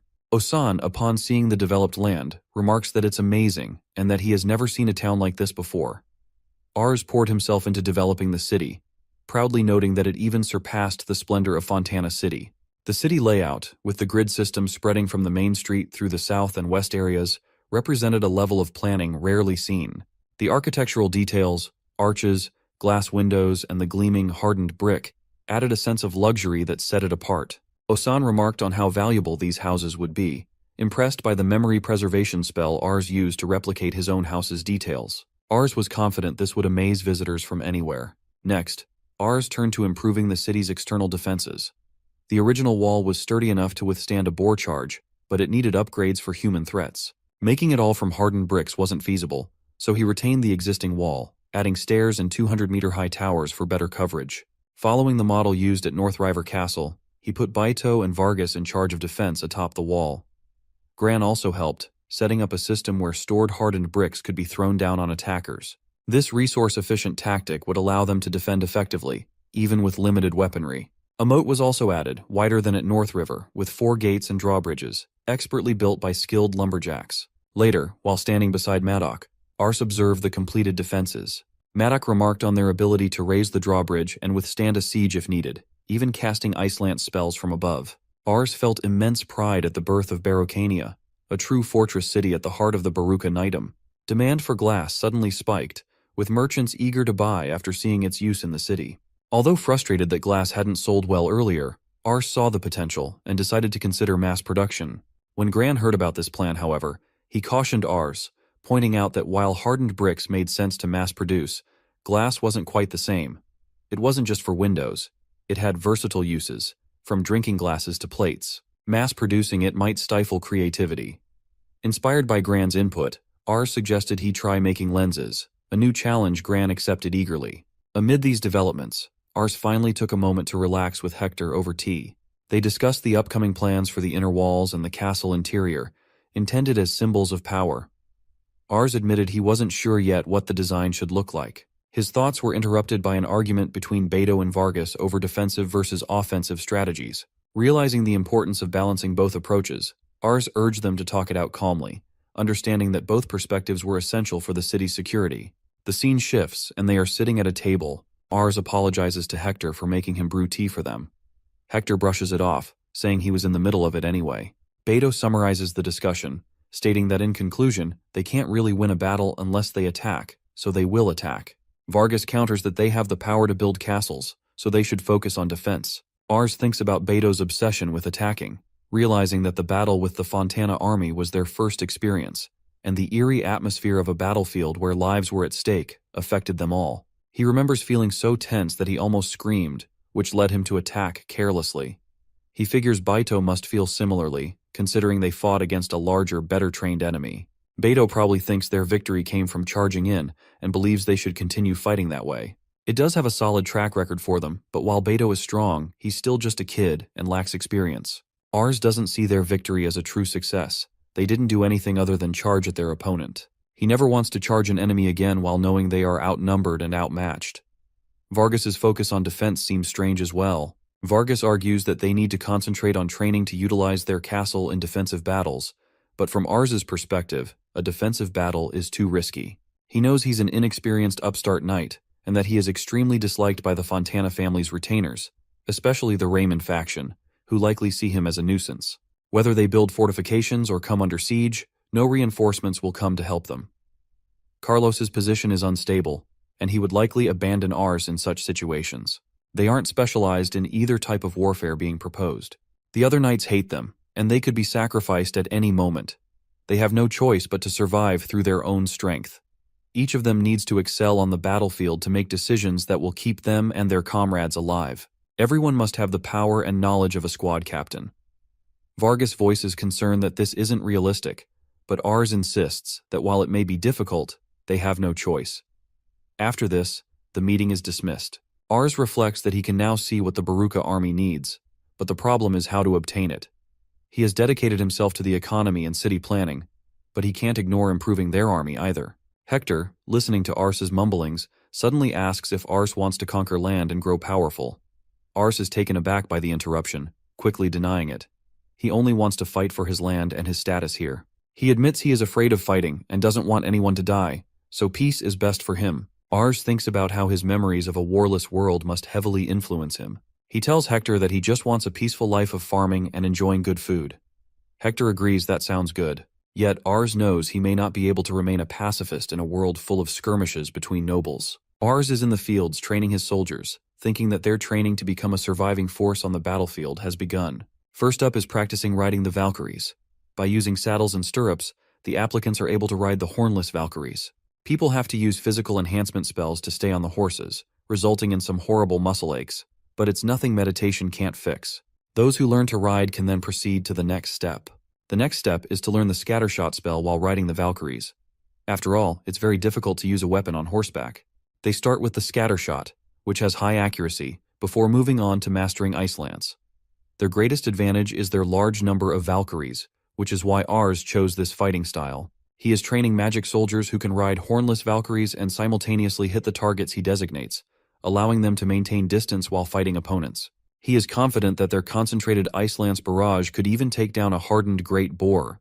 Their practice against the Great Boar is going well, with Ars's Valkyrie leading the flock by itself. Even if the riders aren't that good, they can keep formation. With such great leadership, it feels like they're all one big creature. This is how they took their first steps toward forming the Baruka army's magic cavalry. The scene shifts as Gran excitedly tells Ars that he has finally completed it, and urges him to feast his eyes on his creation. Ars notices that Gran looks disheveled, pointing out that he hasn't slept or shaved. Gran brushes it off, claiming he's a proper Baruka who can use the meditation spell, so he feels completely fine. Ars thinks to himself that the meditation spell recovers stamina while sleeping, so if Gran hasn't slept, it shouldn't be working properly. It must have a slight effect even when staying awake, though. Ars holds the device in his hands and suggests trying it out from the top of one of the towers. It turns out to be binoculars capable of zooming into faraway objects by gathering and refracting light through multiple lenses. He admits that he only has a vague understanding of how it works, so he can't replicate it with magic. As he looks through the binoculars, he spots his mom hanging up the laundry and hands the device back to Gran, praising how incredibly well it works.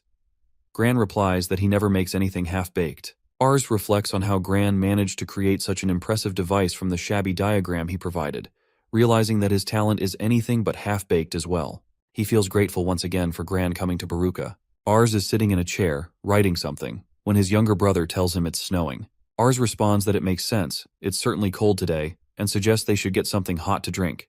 His younger brother offers to help. As Ars enjoys his tea, he reflects that he doesn't think he'll be able to spend his time so leisurely when the time comes to fight. The year ended without Carlos ever asking him for anything unreasonable. They were summoned a bunch of times, but the Baruka army was never sent into direct battle. This was because they could create fantastic roads leading straight to the rebels' base and easily raise forts with 10-meter walls at strategic points. After seeing the huge number of troops gathering due to the roads and the fortresses growing daily, most of the enemies surrendered. There have been exceptions, of course, but Carlos has been the one to lead the troops to rout them. Thanks to the roads they built, each time they were re-summoned, Fontana's infrastructure improved significantly. Ars had also asked Carlos to waive the passage fees for the areas held by the rebels, but it felt like Carlos was thinking that Ars had twisted his arm too many times and was still asking for more. As a result, the cities in Fontana were all doing much better than before. Thanks to that, the Baruka Knightum, lying on the northern edge, had also slowly seen more people and goods coming through. However, both the flow of goods and the summons came to an end with winter. There was a lot of snow in the region, so they spent their time as if they were hibernating off their food stocks. Ars mentions to his Carl that when it gets this cold, he really feels like taking a bath. Carl asks what that is. Ars explains that he wants to warm up by soaking in hot water. Carl agrees that it does seem like it would warm him up. Ars thinks about how this world has purification magic, so it doesn't really click for them. He realizes he has had such a rough time living so far that he hadn't noticed how badly he missed taking a bath. Managing the territory's finances is just so exhausting. One day, Ars was surprised to see his Valkyrie calling to him from the window. When he stepped out, she hinted for him to ride her, and he obliged. The Valkyrie led him to a hot spring, which she had discovered during a previous battle near the river. Ars was thrilled, realizing his Valkyrie remembered his interest in hot springs. After soaking his feet, he thought about how a hot spring inn would surely attract people, Excited, he returned to the village and told Vargas he wanted to use some land in Linda to build an inn. With Vargas's support, Ars began planning, first burying a hardened brick pipe to lead the hot spring water to the village, keeping it warm by burying it underground. Unfortunately, the farmers who helped build the bath ended up creating a huge open pool instead. Ars decided to make the best of it, turning it into a Western-style open-air bath. He even added a valve for water control and a drain that could channel the water to fill Barricania's moat, adding another layer of defense. Over tea with Carl, Ars explained his fascination with hot springs, noting their ability to soothe fatigue. But Carl countered, pointing out that the meditation spell could also relieve exhaustion. Ars found himself fumbling for reasons to justify the hot spring project, wanting Carl to see him as a visionary rather than someone who went through so much trouble just for a bath. Later, standing in a new structure in Linda, Ars proudly unveiled his latest project to Vargas. By channeling the hot spring steam, he created a greenhouse, a concept entirely new to their world. Though he had attempted a greenhouse before, it had failed because glass couldn't trap enough heat. This time, with the hot spring's warmth, it stayed heated even at night. Ars asked Vargas to encourage villagers to try growing crops there, which could greatly improve their food situation during winter. Reflecting on the Valkyrie's role in all of this, Ars was grateful for her loyalty and remarkable abilities. She could endure both the heat of the hot spring and the cold winter without issue, proving herself incredibly resilient. Osan arrived then, reminding Ars it was time to head out, noting that the winter months offered unique opportunities for commerce. With fresh Hatsuka grown in the greenhouse, they could transport the vegetables by sleigh to Fontana City and sell them. Despite its unappealing taste, Hatsuka became a valuable commodity due to the winter scarcity, and Ars was pleased to see how their hard work was paying off. In the harsh winter, when many struggled with food shortages, their greenhouse-grown Hatsuka provided a valuable lifeline. It was common for families to reduce the number of mouths to feed during these times, and fresh produce was a rare luxury. The Hatsuka trade quickly became profitable, with Ars feeling like a winter deliverer, as his deliveries continued all through the season. The first great project of the new year as the Lord of Barricania is to fulfill the New Year's customs of this land. All the knights must greet the Lord who knighted them at the start of the year, and so he has made his way to the castle in Fontana. There, in the Hall of Lords, each of the knights will line up to greet him. Since he is a newcomer, he will have to steel himself and wait, as he will be the last one. Next comes the standing dinner party in the Hall of Feasts. Other knights at the feast are talking about him, saying that he is the rumored farmer knight and that he is really just a kid. They express disbelief that Raymond lost to him, mentioning that the bastard went around selling stuff in winter. Plenty of other knights had proved their worth. So why would the Lord let such a vulgar kid have land? Ars reflects that becoming a knight is supposedly only related to achievements on the battlefield, not family, but in reality, compared to the farmers who struggle for food and don't have proper weapons, the vast majority of knights come from knight families. Simply put, the people here are mostly highly privileged individuals from the upper class, not farmers or commoners. He stands out like a sore thumb. Although he is the only one here who was knighted by Carlos himself, there isn't a single person willing to keep him company. Aren't they all fellow knights? Other knights keep whispering about him, saying they saw him using another type of magic from the Fontana family, and that he built an enchantment in the blink of an eye when they were mobilized. They speculate that he definitely has ties to some other noble and that they need to advise the Lord about it. Ars thinks that despite what they say, nobody has tried anything with him yet, probably because of his achievements. But they must be the Raymond faction. They look like a pain to deal with, so he decides to pretend he doesn't notice them. Bored, he takes a peek and can easily tell the difference. The ones who look battle-hardened have much better quality mana, even if they don't have much. They must have been unconsciously refining their mana from their battlefield experience. On the other hand, the ones who collided with Raymond and formed mana paths with him have neither quality nor quantity to speak of. He thinks he should tell Beto to add mana training to the menu. Ars gazes at a girl thinking, what's with her? She doesn't look like she's been in battle, but her mana quality is the best he's ever seen. Even more intriguing, her mana distribution is uneven. Unlike the knights, whose mana covers their entire body, hers is concentrated elsewhere. Ars calls her from behind, catching her off guard. She's startled, but politely offers to help with anything he needs. Ars wonders if she's unconsciously doing something unique with her mana, or if she's undergone special training, as her mana is all centered around her head. He asks excitedly for her name, where she lives, and a bit about her, which startles her even more. She hesitantly asks him to give her some space, and Ars tries to explain, knowing it might sound strange, but assures her it's nothing to worry about. Carlos approaches, commenting with a smirk about Ars boldly soliciting a woman on the first day of the year. Carlos jokes that great men have great desires, teasing Ars for hitting on the woman serving tables before coming to see him. The hall's attention shifts to Ars, and whispers start up around him. Ars tries to clarify, insisting he only spoke to her out of interest in something unusual about her, not because she's a woman. Carlos just laughs, saying that doesn't change the fact that Lilina was on Ars's mind. He instructs Lilina to take Ars to a private room and keep him company. Flustered, Lilina protests, but Carlos, playfully insisting, tells her that she spends too much time reading and could use this opportunity to entertain a guest. Ars, realizing he's put her in an awkward position, feels a bit guilty. In Lilina's room, Ars sits while she serves him tea. He invites her to join him, then asks how she knows Lord Carlos. Lilina explains that she and Carlos are related by blood. Surprised, Ars asks if they're siblings, noting how they seem almost like strangers. Lilina clarifies that Carlos was born to the Lord's wife, while she was born to one of the maids. Ars realizes they're half-siblings. Their hair color is exactly the same, yet, unlike Carlos, she doesn't exude ambition or aggression. Lilina seems quiet and reserved, and while Carlos is fairly good-looking, Lilina's beauty feels almost otherworldly, like a piece of art. Ars asks why, as the Lord's sister, she was waiting tables. Lilina explains that it's customary for noble or knight family women to entertain guests, usually starting from a young age to learn proper manners. However, she spent her whole life reading in her room, so this was actually her first time. Embarrassed about her lack of experience at 16, she quickly changes the subject, asking what he wanted to discuss. Ars explains he was observing the mana of the people in the hall, and her concentrated mana on her head caught his attention. He wonders if someone taught her this. Lilina responds that no one taught her, and she's never even heard of mana being located in different parts of the body. Ars ponders this, understanding that concentrating mana in a specific part of the body can greatly enhance that area's capabilities. Beto, for instance, strengthens his entire body by spreading mana evenly, while Vargas focuses his mana on his skin for stronger defense. Concentrating it on the head would boost memory, judgment, and processing speed, similar to memory preservation techniques. It seems Lilina has been doing this unconsciously, and her mana quality surpasses even the knights in the Hall of Feasts. Her talent, along with reading every day, might be factors.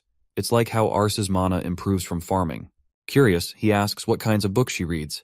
Lilina says that because books are expensive, most of her collection covers dense topics like history, and it takes her a while to fully understand even one book.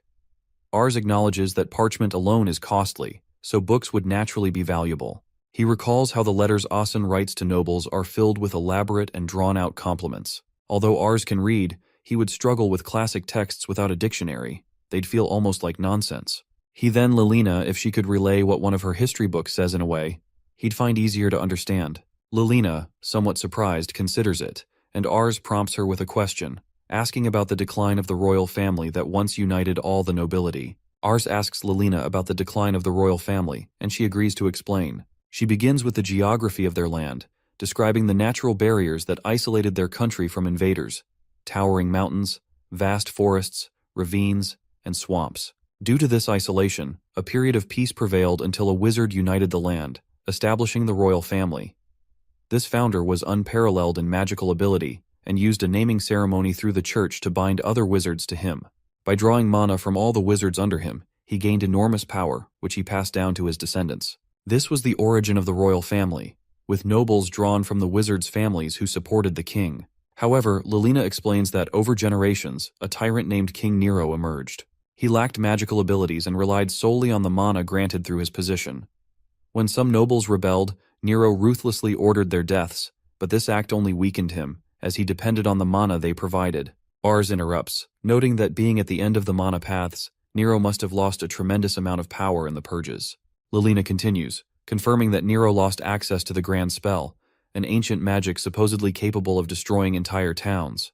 Without the mana to activate this spell, Nero's hold over the nobles crumbled, as they no longer feared his power. He attempted to mend relations, but most nobles refused to let him name them, reducing his power to that of any noble.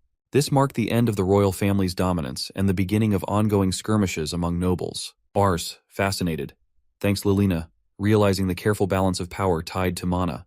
Lilina adds that the church also played a role, as it banned offensive spells, which prevented it from taking the royal family's place. Ars chuckles when he reads Nero's nickname in the history book, surprised to find such blunt language.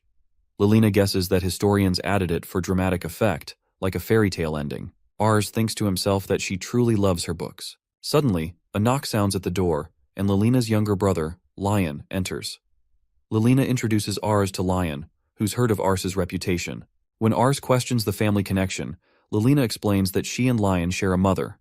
But Lion's father is her mother's current husband, while she is Lord Carlos's half-sister. Ars muses that it's quite a complicated family situation. Lion teases Lilina, noting he's never seen her talking so freely with a man before. Embarrassed, Lilina blushes and scolds Lion, who continues to tease her. Ars watches them with amusement, thinking they seem to get along well. Lion tells Ars he was worried Lilina might be uncomfortable but is relieved to see how animated she is. Before leaving, Lion asks Ars to continue taking good care of his sister, and Ars agrees, grateful for the fascinating history lessons she provides. The scene opens with Carlos informing Ars about his upcoming marriage, suggesting spring as the season for the ceremony. Ars is stunned, shocked by the sudden arrangement. Carlos explains that Lion has already given his consent, entrusting Lilina to Ars's care. Reflecting on Lion's recent words, Ars realizes that what seemed like a casual comment was actually a significant declaration. He also recalls Lilina's hesitant attempts to bring up the subject, only now understanding that he was the only one unaware of the situation. When Ars protests due to his young age, Carlos dismisses his concern, noting that 10 is a typical age for noble marriages. Ars, bewildered, finds the expectations of noble society extreme. Carlos continues, explaining that the marriage would benefit Ars's social standing by linking him directly to Carlos. Ars realizes this is a strategic alliance, a political marriage designed to secure his position within noble society. Curious about Lilina's family, Ars learns that her parents have passed, and even if they were alive, Carlos wouldn't entertain any objections. Lilina, as Carlos reveals, has long understood that her life would likely follow this path, as nobles often serve as bargaining tools. Carlos adds that many have proposed to Lilina, including suitors who might limit her freedom to pursue her love of reading. This, he explains, is why Lion entrusted her to Ars. Carlos urges Ars to make a quick decision. Later, Ars rides his Valkyrie, mulling over Carlos's words. He suspects that Carlos's seemingly forceful attitude belies genuine concern for Lilina's well-being. Ars feels blindsided by how quickly everything has happened, even wondering if he was intentionally led into the situation. Memories of past conversations with Lilina surface when she expressed her enjoyment of sharing her love for books with him, a rare experience for her. In the present, Ars realizes he must find a way to share the news of his impending marriage with those around him. Ars shares the news of his engagement to Lilina with his family, stirring mixed reactions. Baito, his brother, reacts with mock outrage, grumbling that Ars is getting married first and even to a princess. Ars reminds him that Baito's dream was to marry a princess he saved as a hero. Though frustrated, Baito declares his own ambitions, to become stronger, accomplish amazing feats, and marry an incredibly beautiful lady, promising to prove himself. Ars, amused, wishes him luck, though noting it isn't something to compete over. Hector and Carl offer their congratulations, while their mother expresses a bit of sadness at her youngest son's early marriage. Hector recalls that Ars never seemed interested in marriage, often preferring his own company since childhood. Ars explains that, while he's still only 10 and not particularly interested in marriage, it seems a beneficial arrangement for Barakania. Lilina is kind, and the marriage will bring advantages to their territory, like advancing the castle construction Gran had been so eager about. Beto jokes about Ars's habit of building castles without permission, suggesting he could build one here too. But Ars points out the need to be more considerate this time. The plan is to make the new Barakania castle lavish but not overly extravagant, out of respect for Lord Carlos.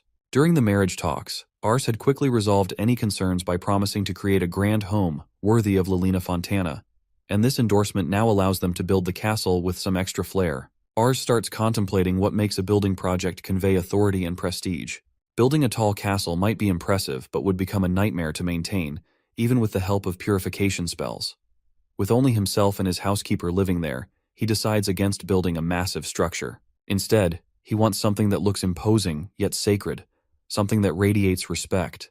Recalling images of gods and divine figures from his past life, Ars wonders if incorporating elements like light could help give the new castle a sense of divine majesty. The scene shifts to Ars, sitting on a chair with Gran standing before him. Gran listens as Ars shares an idea for the new castle, suggesting they use glass to make it both impressive and imposing. Ars points out that the unique glass used in town has already garnered many requests, and incorporating it into the castle design would set it apart from anything else. Gran raises a practical concern, noting that glass typically serves as windows, and a castle full of ordinary windows might look odd. Ars clarifies that he's envisioning stained glass, not the standard kind, which piques Gran's interest. Ars explains that visitors to Barricania would enter the castle for audiences and see him illuminated through a large stained glass window, creating a halo effect behind him. The colorful light would not only leave a striking impression, but also reinforce his authority. Ars then sketches a design for the castle, which starts to resemble a cathedral more than a traditional fortress. To unify the look, he decides to color it all in shades of blue, the color symbolizing mana, to create an atmosphere of reverence and strength. Ars is sitting in his office when Gran enters, holding a stack of papers. He lays them on Ars's table, explaining that he has produced blueprints based on Ars's drawings. Asan, curious about what's going on, enters the room to take a look as well. Ars points out that since the appearance of the building can change drastically depending on the angle of sunlight, the orientation needs to be carefully considered during construction. Asan observes the blueprints and remarks that they look very different from the original drawings. Gran is impressed with the progress, noting that the glass will make the structure quite vulnerable to attacks. Ars suggests that they rely on the inner and outer walls for defense, and proposes adding a secret passage for emergencies, which Gran agrees is an excellent idea. Ars begins thinking about the various sections the castle will need: his own quarters, living spaces for the staff, a meeting room, a reception area for important guests, and an audience hall with a large stained glass window. He's already prepared hardened bricks for the castle, having assigned the task to the citizens during the winter months when they couldn't farm. Gran will handle most of the construction, while Ars takes charge of the stained glass. Before diving into the full-sized stained glass, Ars decides to experiment with a model-sized version. He creates a sculpture of the hall with the glass installed. Satisfied, he remarks that it looks perfect. Carl, impressed with the miniature version, praises Ars for how realistic it looks despite its small size. Ars muses that it might even sell well as a children's toy, or attract interest from nobles who appreciate art. Carl wonders if Ars plans to build a full-sized version, and Ars replies that Gran will handle the main construction, and then he'll add the stained glass. Carl suggests that Ars could have made the whole thing with magic, just as he did with the model. Ars realizes he could have, and thanks Carl for the reminder. He now sees that the project could be completed much sooner than planned. Carl, watching his brother, thinks that sometimes Ars misses the most obvious solutions. The scene shifts to Ars welcoming Lion to Baruka Castle. Ars remarks that the Baruka Knightdom, initially just a small territory with 2 villages, needed at least a castle to properly welcome a princess, sharing with Lion the joy he and Gran felt after completing it. Lion, however, points out that his older sister, while related by blood to Lord Carlos, is officially part of the Graham family, which is subordinate to the Fontana family, making her far from a princess in status. Ars recalls that Lord Carlos had mentioned Raymond's role in the fall of the Graham family. Lion confirms, explaining that the Graham family once held a knightdom and had served the Fontana family for generations, but his father's position as Raymond's political enemy led to their territory being confiscated after his father's death. Ars wonders if Raymond had a hand in Lion's father's death, and asks if Lion has considered petitioning Lord Carlos for the return of his family's territory. Lion explains that, though he appreciates Ars's thoughtfulness, it's been years since his father's passing. Their former territory is now divided among multiple knight houses, making it difficult for Lord Carlos to reassign it. Lion, choosing to focus on the present, requests to serve under Ars. His ultimate goal is to revive the Graham family, and he sees battlefield achievements as crucial for that. Despite his lack of battle experience, he assures Ars that he learned command and tactics from his father, and is confident he can be of use. Understanding Lion's intentions, Ars recognizes that Lion aims to achieve victories for him through tactical command during battles summoned by Carlos, thereby earning recognition without needing his own troops. Ars agrees, appointing Lion to work by his side and also to assist in regular work beyond the battlefield. Ars inquires if Lion is still in contact with people from the former Graham territory, hoping they might join Baruka, especially anyone experienced in territory management. Lion is taken aback, feeling honored to be trusted with such responsibilities. Ars reassures him, saying they'll be brothers soon enough, and as the older brother, it's his duty to help. Just then, Ars and Lion are startled by a nearby conversation. A lady criticizes the castle's grandiose style, doubting the sanity behind it. Gran, slightly offended, retorts, but she dismisses him, attributing her dislike to it being the work of someone as unremarkable as him. Ars observes her curiously, wondering who she is, while Lion gently reminds her to show respect in front of Lord Ars. The lady's name is Clarice. Clarice addresses Ars and Lion with a respectful apology, introducing herself as Lilina's personal attendant, here to help oversee the wedding preparations. She mentions a disagreement with Gran, explaining that she had suggested modifying the overly elaborate interior to make it more fitting. Ars is surprised, pointing out that Gran's craftsmanship was excellent and that the decorations were made at his own request. Gran, proud of his work, is quick to agree, emphasizing that the pieces are all handcrafted masterpieces. Clarice acknowledges this but points out that the abundance of elaborate decorations may come across as excessive, risking the appearance of Ars flaunting his newfound status. Ars realizes that Clarice is subtly suggesting that the decor might make his recent rise to power too obvious. Clarice, sensing his understanding, expresses her frustration that Gran hadn't understood her intentions, accusing him of disregarding the aesthetic values of noble society. She warns that this oversight could make Ars a target of ridicule among nobles.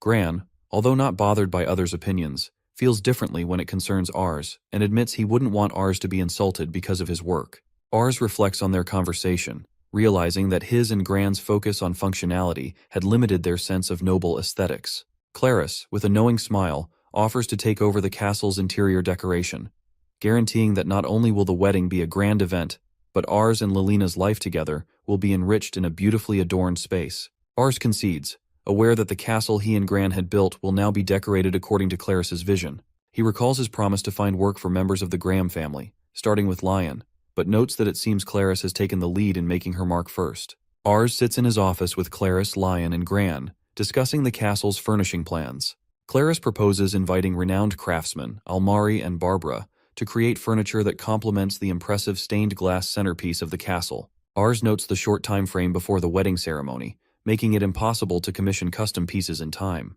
Gran offers to create new pieces himself, but Clarice insists on masterful craftsmanship, dismissing Gran's suggestion. Ars considers an alternative, purchasing pre-existing works by famous artisans. Clarice, however, feels the castle's unique design makes it unlikely they'll find matching pieces without first trying them out. Ars suggests hosting an event in Barricania where merchants would be invited to present potential decorations, positioning it as a quality check to gauge merchants' discernment. Merchants with goods that meet their standards would receive a certificate, adding prestige to their business. Clarice acknowledges the idea's appeal, but remains concerned about merchants' ability to match their pieces to the distinct castle interior without prior knowledge of its design. Thinking ahead, Ars recalls the small-scale model he made of the audience hall, which gives a sense of the space's look and feel. He proposes sharing this model with the merchants to guide their selections. Clarice is delighted, requesting a copy for Lilina as well. Lion advises caution, as showing the castle's structure could compromise its security, suggesting that only limited models be provided temporarily and returned later. Ars agrees, planning to create a few models for Osan to distribute selectively among trusted merchants, while Clarice oversees the selection of pieces that fit best. Gran, wanting to ensure practicality in Clarice's choices, insists on participating in the judging process as well.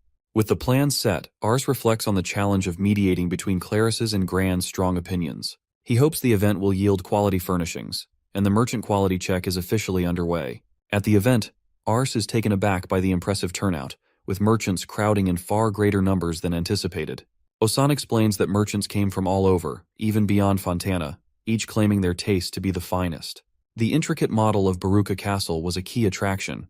Not only is such detailed craftsmanship uncommon, but the stained glass in the audience hall had captivated imaginations, driving merchants to bring their best.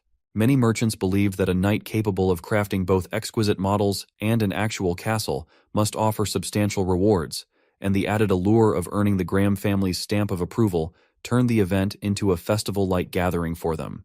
Reflecting on the situation, Ars realizes the model's impact. Initially, he'd thought of it as nothing more than a dollhouse, but now he sees Carl and Clarice were right. It's been a huge draw and exceeded his expectations. Ars, Clarice, and Gran sit in a room, reviewing the furniture brought by merchants. Gran, impressed by the craftsmanship of a mechanical doll, voices his admiration, but Clarice quickly rejects it, sparking a debate. Gran questions allowing any defective items into their castle, while Clarice insists it could be restored to perfection with minor repairs. Through the combined efforts of Gran and Clarice, Baruka Castle steadily moves toward completion, with every detail enhanced. They make changes to the reception area, and Ars notes that the space feels far more welcoming and comfortable now. However, he also realizes that nearly all the money he had saved has been spent on these improvements. With the ceremony approaching, Ars resolves to refocus on earning money once everything settles down. Ars is in his office when Asan enters, bringing Maddock along to report that the merchant quality check event has finally concluded. Ars expresses his gratitude, acknowledging that thanks to Maddock, they avoided dealing with troublesome merchants. Maddock remarks on the effort involved. Reflecting on the event's standards, Ars recalls that merchants were judged on 3 conditions: quality, aesthetics, and integrity. Those meeting all criteria earned a 3-star rating. Maddock's role as a judge focused particularly on the 3rd condition, helping to identify any merchants involved in misconduct, which significantly raised the quality of goods traded in the Free City. Ars suggests to Asan and Maddock that they continue holding these quality checks regularly to maintain high standards. He realizes that while Barucania's remote location initially seemed like a disadvantage, this event has shown the importance of having trade guilds to ensure merchant quality. Just as Baruka Castle's interior improved, so too did the goods and people drawn to the Baruka knightdom, marking a notable transformation. On a warm spring day that revived the land, Lilina and Ars held their wedding ceremony, surrounded by cheers and illuminated by the beautiful light filtering through the stained glass windows.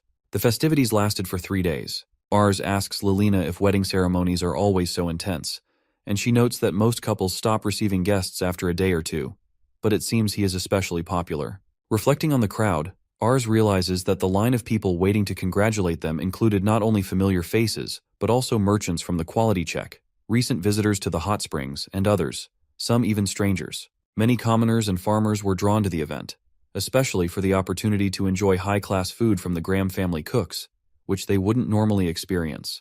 Here, tradition dictates that everyone attending, noble or commoner, is treated to a meal. Bishop Paolo joins them, expressing his joy at officiating the ceremony, and noting that travel across Fontana is much easier thanks to the roads Ars built.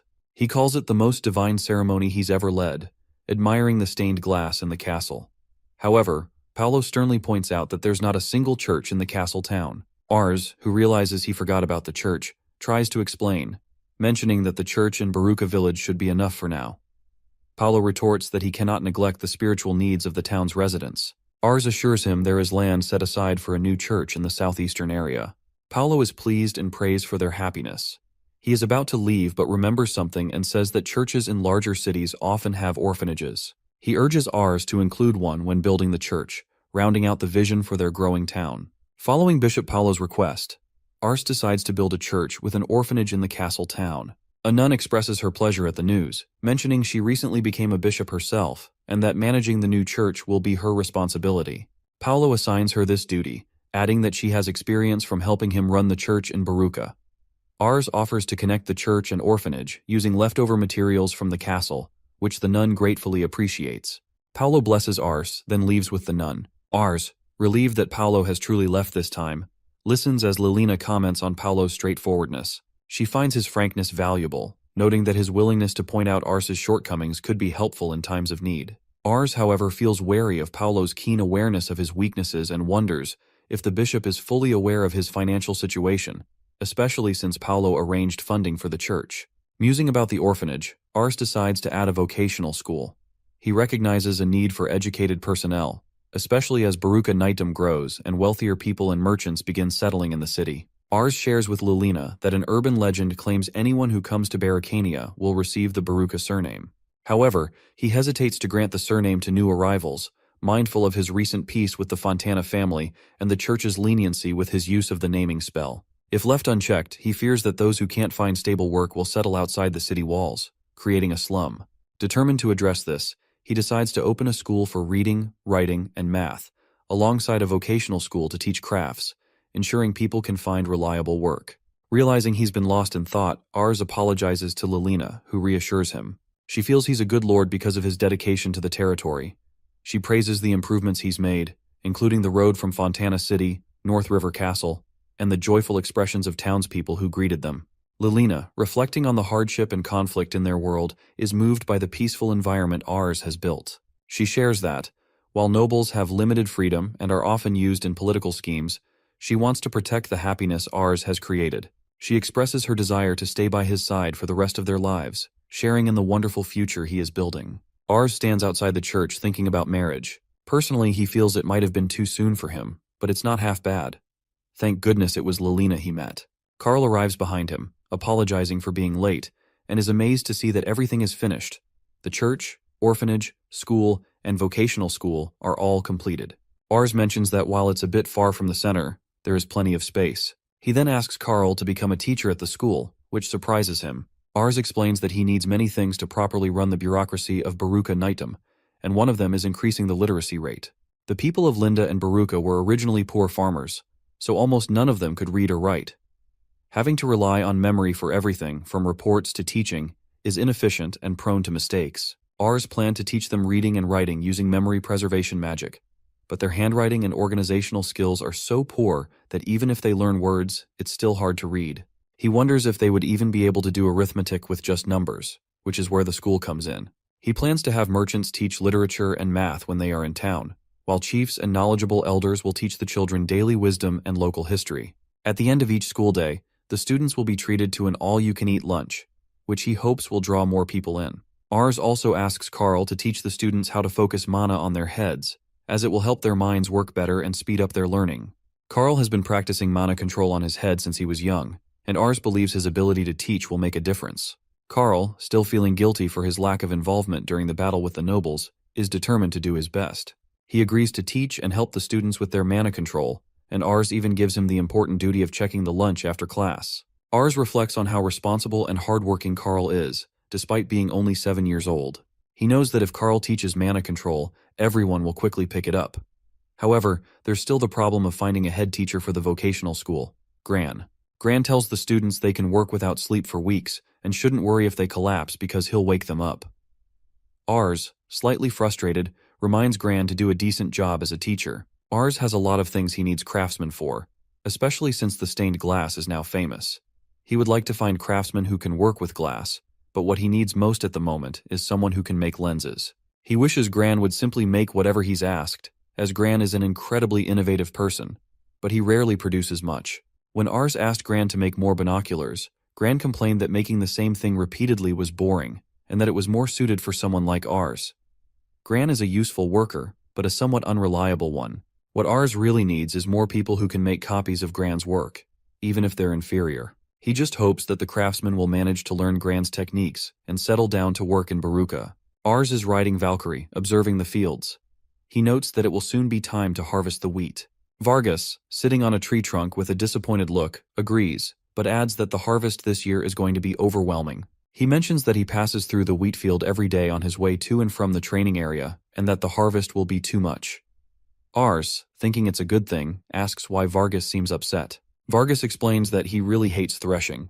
He describes the process, putting the wheat in a bag, beating it to get the grain off the ear, letting the grain fall a distance, and using wind to blow away the lighter parts, leaving only the heavier grain. He finds it tedious and time-consuming and gets depressed just thinking about threshing the entire field. Ars, understanding his frustration, pats him on the shoulder and says he gets it too. Thanks to Ars's ground leveling and soil improvement spells, the harvest this year is much larger than usual. He also reflects on how the farming techniques here haven't progressed much, largely due to the long civil war and the repeated loss of the workforce. Ars admits that he finds threshing a pain as well and shows Vargas a thresher he made when he was a kid. Though it's not very durable, because the teeth are made of wood, he points out that it's still a start. Vargas suggests making it out of hardened bricks, and while Ars isn't sure if that will work, he wants to make something better. He has an idea to make one that can be rotated by stepping on a pedal, which Vargas agrees would be very helpful. Ars decides to tell Gran the idea and have him make it. Gran won't make more than one, so Ars plans to have the vocational school students take notes while he does. When the thresher is ready, Vargas tries it and is amazed by how efficient it is. He remarks that threshing will be finished in no time now, and Ars plans to have a few of them made and given out. Ars, feeling accomplished with the thresher, says that there's one more thing he wants to make. Vargas, curious, asks if Ars has another great tool in mind. Ars responds affirmatively, mentioning it's just an idea for now, and Vargas, intrigued, expresses his curiosity. Ars thinks to himself that people consider him a bit of a weirdo, but that's okay.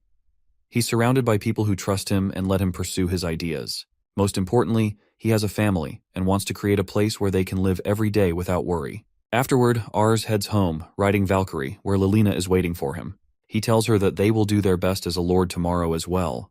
The scene shifts and Carlos, wearing his armor with a serious expression, orders his subordinate to report any change, no matter how small. He then commands to send orders to all nobles, stating that they are reconquering Einard Hill, and it's time to end this old feud.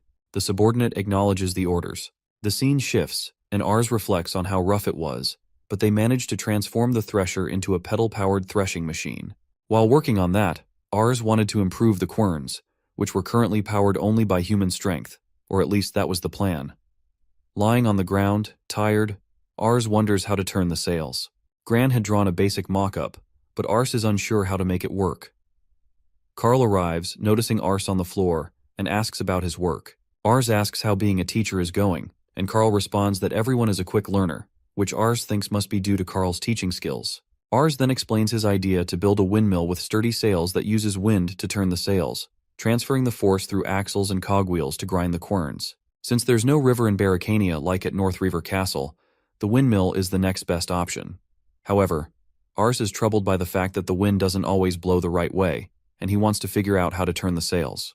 Carl suggests that Ars doesn't really need that function, and proposes building 4 windmills facing each of the cardinal directions, so at least one will be functioning at all times. Ars realizes he doesn't need to perfectly replicate every piece of technology from his old world, and with Carl's help, the plan is set. They build 4 windmills in the northwest area where the wheat fields are, and thanks to the magic-enhanced harvest, they are now able to thresh and grind the wheat smoothly. As Ars reflects on how much less intimidating the wheat fields will feel next year, a man arrives, urgently requesting Ars's presence for a manners lesson with Claris, as Carl has been waiting since before the lesson was supposed to start. Ars is about to leave but is stopped by Beto, who arrives on a Valkyrie, announcing that an envoy from Fontana is waiting. Ars realizes that this summons is different from the previous ones, which only required him to be gone for about a month. Standing on a castle wall, Ars thinks about Einard Hill, the land to the east, and how it will take a month to get there. With the fighting and the trip back, they may not return before winter. Thanks to the Peacemaker members staying behind, they'll manage. However, most of the army will go, and Ars can't leave everything to the Graham family's people, so he decides to leave Baruka Knightdom in Carl's hands. Carl, standing on the castle wall, reflects on how everything Ars had asked him to take care of so far was a way for his brother to look after him. But now, this was different. Hector approaches, noticing Carl lost in thought, and asks if he's okay. Carl assures him he's fine and thinks to himself that this is his chance to repay Ars. Hector advises Carl not to overwork himself, and Carl promises he won't. The scene shifts to Ars and his father riding Valkyries among the soldiers, preparing for the battle ahead. Ars' father remarks that heading to Einard Hill likely means they are once again facing the Uruk family. Ars is curious and asks if his father has fought the Uruks before. His father explains that it was a long time ago when Ars was just a little kid. He recalls how, back then, Ars had been running around, obsessed with earning money, not even having a name for himself yet. His father shares that he was only a common foot soldier during that time, never engaging in direct combat with any knights. However, even from a distance, he could see the incredible power of the Uruk family's magic, which was completely different from the ice magic used by the Fontana family. Ars is fascinated, eager to learn more. His father tells him that the Uruk family doesn't use fire magic as Ars initially thought, but instead practices a unique form of beastification. This magic allows the Uruk family to transform into fox-like creatures. While several noble families can use magic to turn into beasts, the Uruks specifically transform into foxes, gaining fox ears and tails rather than turning into full foxes. His father further explains that after the transformation, the knights gain immense strength and speed, and their magic, known as hazy fire, allows them to produce flames, though this is not the most dangerous aspect. Ars reflects on how different this magic is from his own earth magic, and the ice magic of the Fontana family, and wonders if there are other kinds of magic out there that he has yet to discover. As the conversation continues, Baito interrupts, curious about the physical transformation the Uruks undergo. Lion, who has knowledge of the Uruk family's magic, explains that the transformation is not a complete change into foxes, but instead, their bodies take on fox-like characteristics. They grow fox ears and tails, but retain their humanoid form. Ars, excited by the idea of seeing Chemomimi, human-fox hybrids, asks if it's true. Lion confirms it, though he's confused by Ars's strange excitement. Ars, thrilled by the prospect of seeing a girl like Lilina with animal ears, expresses how amazing it would be to encounter such creatures. Baito, not understanding Ars' enthusiasm, reminds him that they're heading into what could be a massive battle, but Ars is unfazed, still distracted by the idea of Chemomimi. The group finally arrives in Fontana just before dawn, thanks to the new roads they've built. The fortress, built with tribute bricks, is now complete, and they bring with them more soldiers than ever before. As they arrive, some of the soldiers begin bad-mouthing Ars, commenting on his less-than-stellar reputation. Ars sighs, acknowledging that his favorability among the troops is still low. Ars's father, ever practical, asks him to build a stable for the horses, allowing him to take care of the other logistical matters, while Ars goes to greet Lord Carlos. Ars thanks his father and heads off to do as asked. Ars reflects on the long-standing conflict between the Uruk family to the east and the Fontana family to the west, with Einard Hill being the primary battleground between them. The land is incredibly important due to its defensible position. It is the only piece of land in the area that can be easily defended. Thus, controlling Einard Hill is seen as essential for controlling the land of the other family. Recently, however, the Uruk family has had a string of victories and has been able to occupy Einard Hill. This has caused frustration for the Fontana family, who have long fought to protect the land. Carlos stands before his knights, giving an impassioned speech about reclaiming Einard Hill, which he asserts is rightfully his domain. He emphasizes that the Uruks are unjustly occupying the land that is essential for southbound traffic, and he calls on justice to be served. Ars, however, knows that the Uruks have been able to hold the land not only because of their military victories, but also because of the internal turmoil within the Fontana family. After Ars killed Raymond, the representative who controlled the Fontana family, the Uruks saw an opportunity to take more land. In the wake of Raymond's death, the Uruk family figured the Fontana family was weak and divided, so they sought to expand their territory. At the same time, Ars's father, Carlos, took swift and decisive action, seizing power quickly and taming the ringleader of Baruca, who had been responsible for Raymond's death. He even betrothed a member of the Graham family, who had opposed Raymond. The marriage solidified his position and united the family. The Uruk family, unsure of what had transpired, decided to wait and see how things would play out. Thanks to Carlos's leadership, the Uruks did not launch a full-scale invasion, but smaller territories around Einard Hill were lost. Ars is uneasy about the invasion, preferring not to be on the attacking side of a war. However, he knows that for the sake of peace and stability, Baruca must fulfill its duty. Despite the inevitable conflict ahead, Ars is resigned to the fact that it is part of the process. After all, their usual work will continue, building roads and preparing for what lies ahead. Although Ars would rather not be involved in the war, he understands that maintaining peace and fulfilling their duties is crucial for the future of Baruca. Ars and Beto are on the watchtower, each in their usual positions. Beto sits cross-legged on the roof, while Ars stands surveying the area.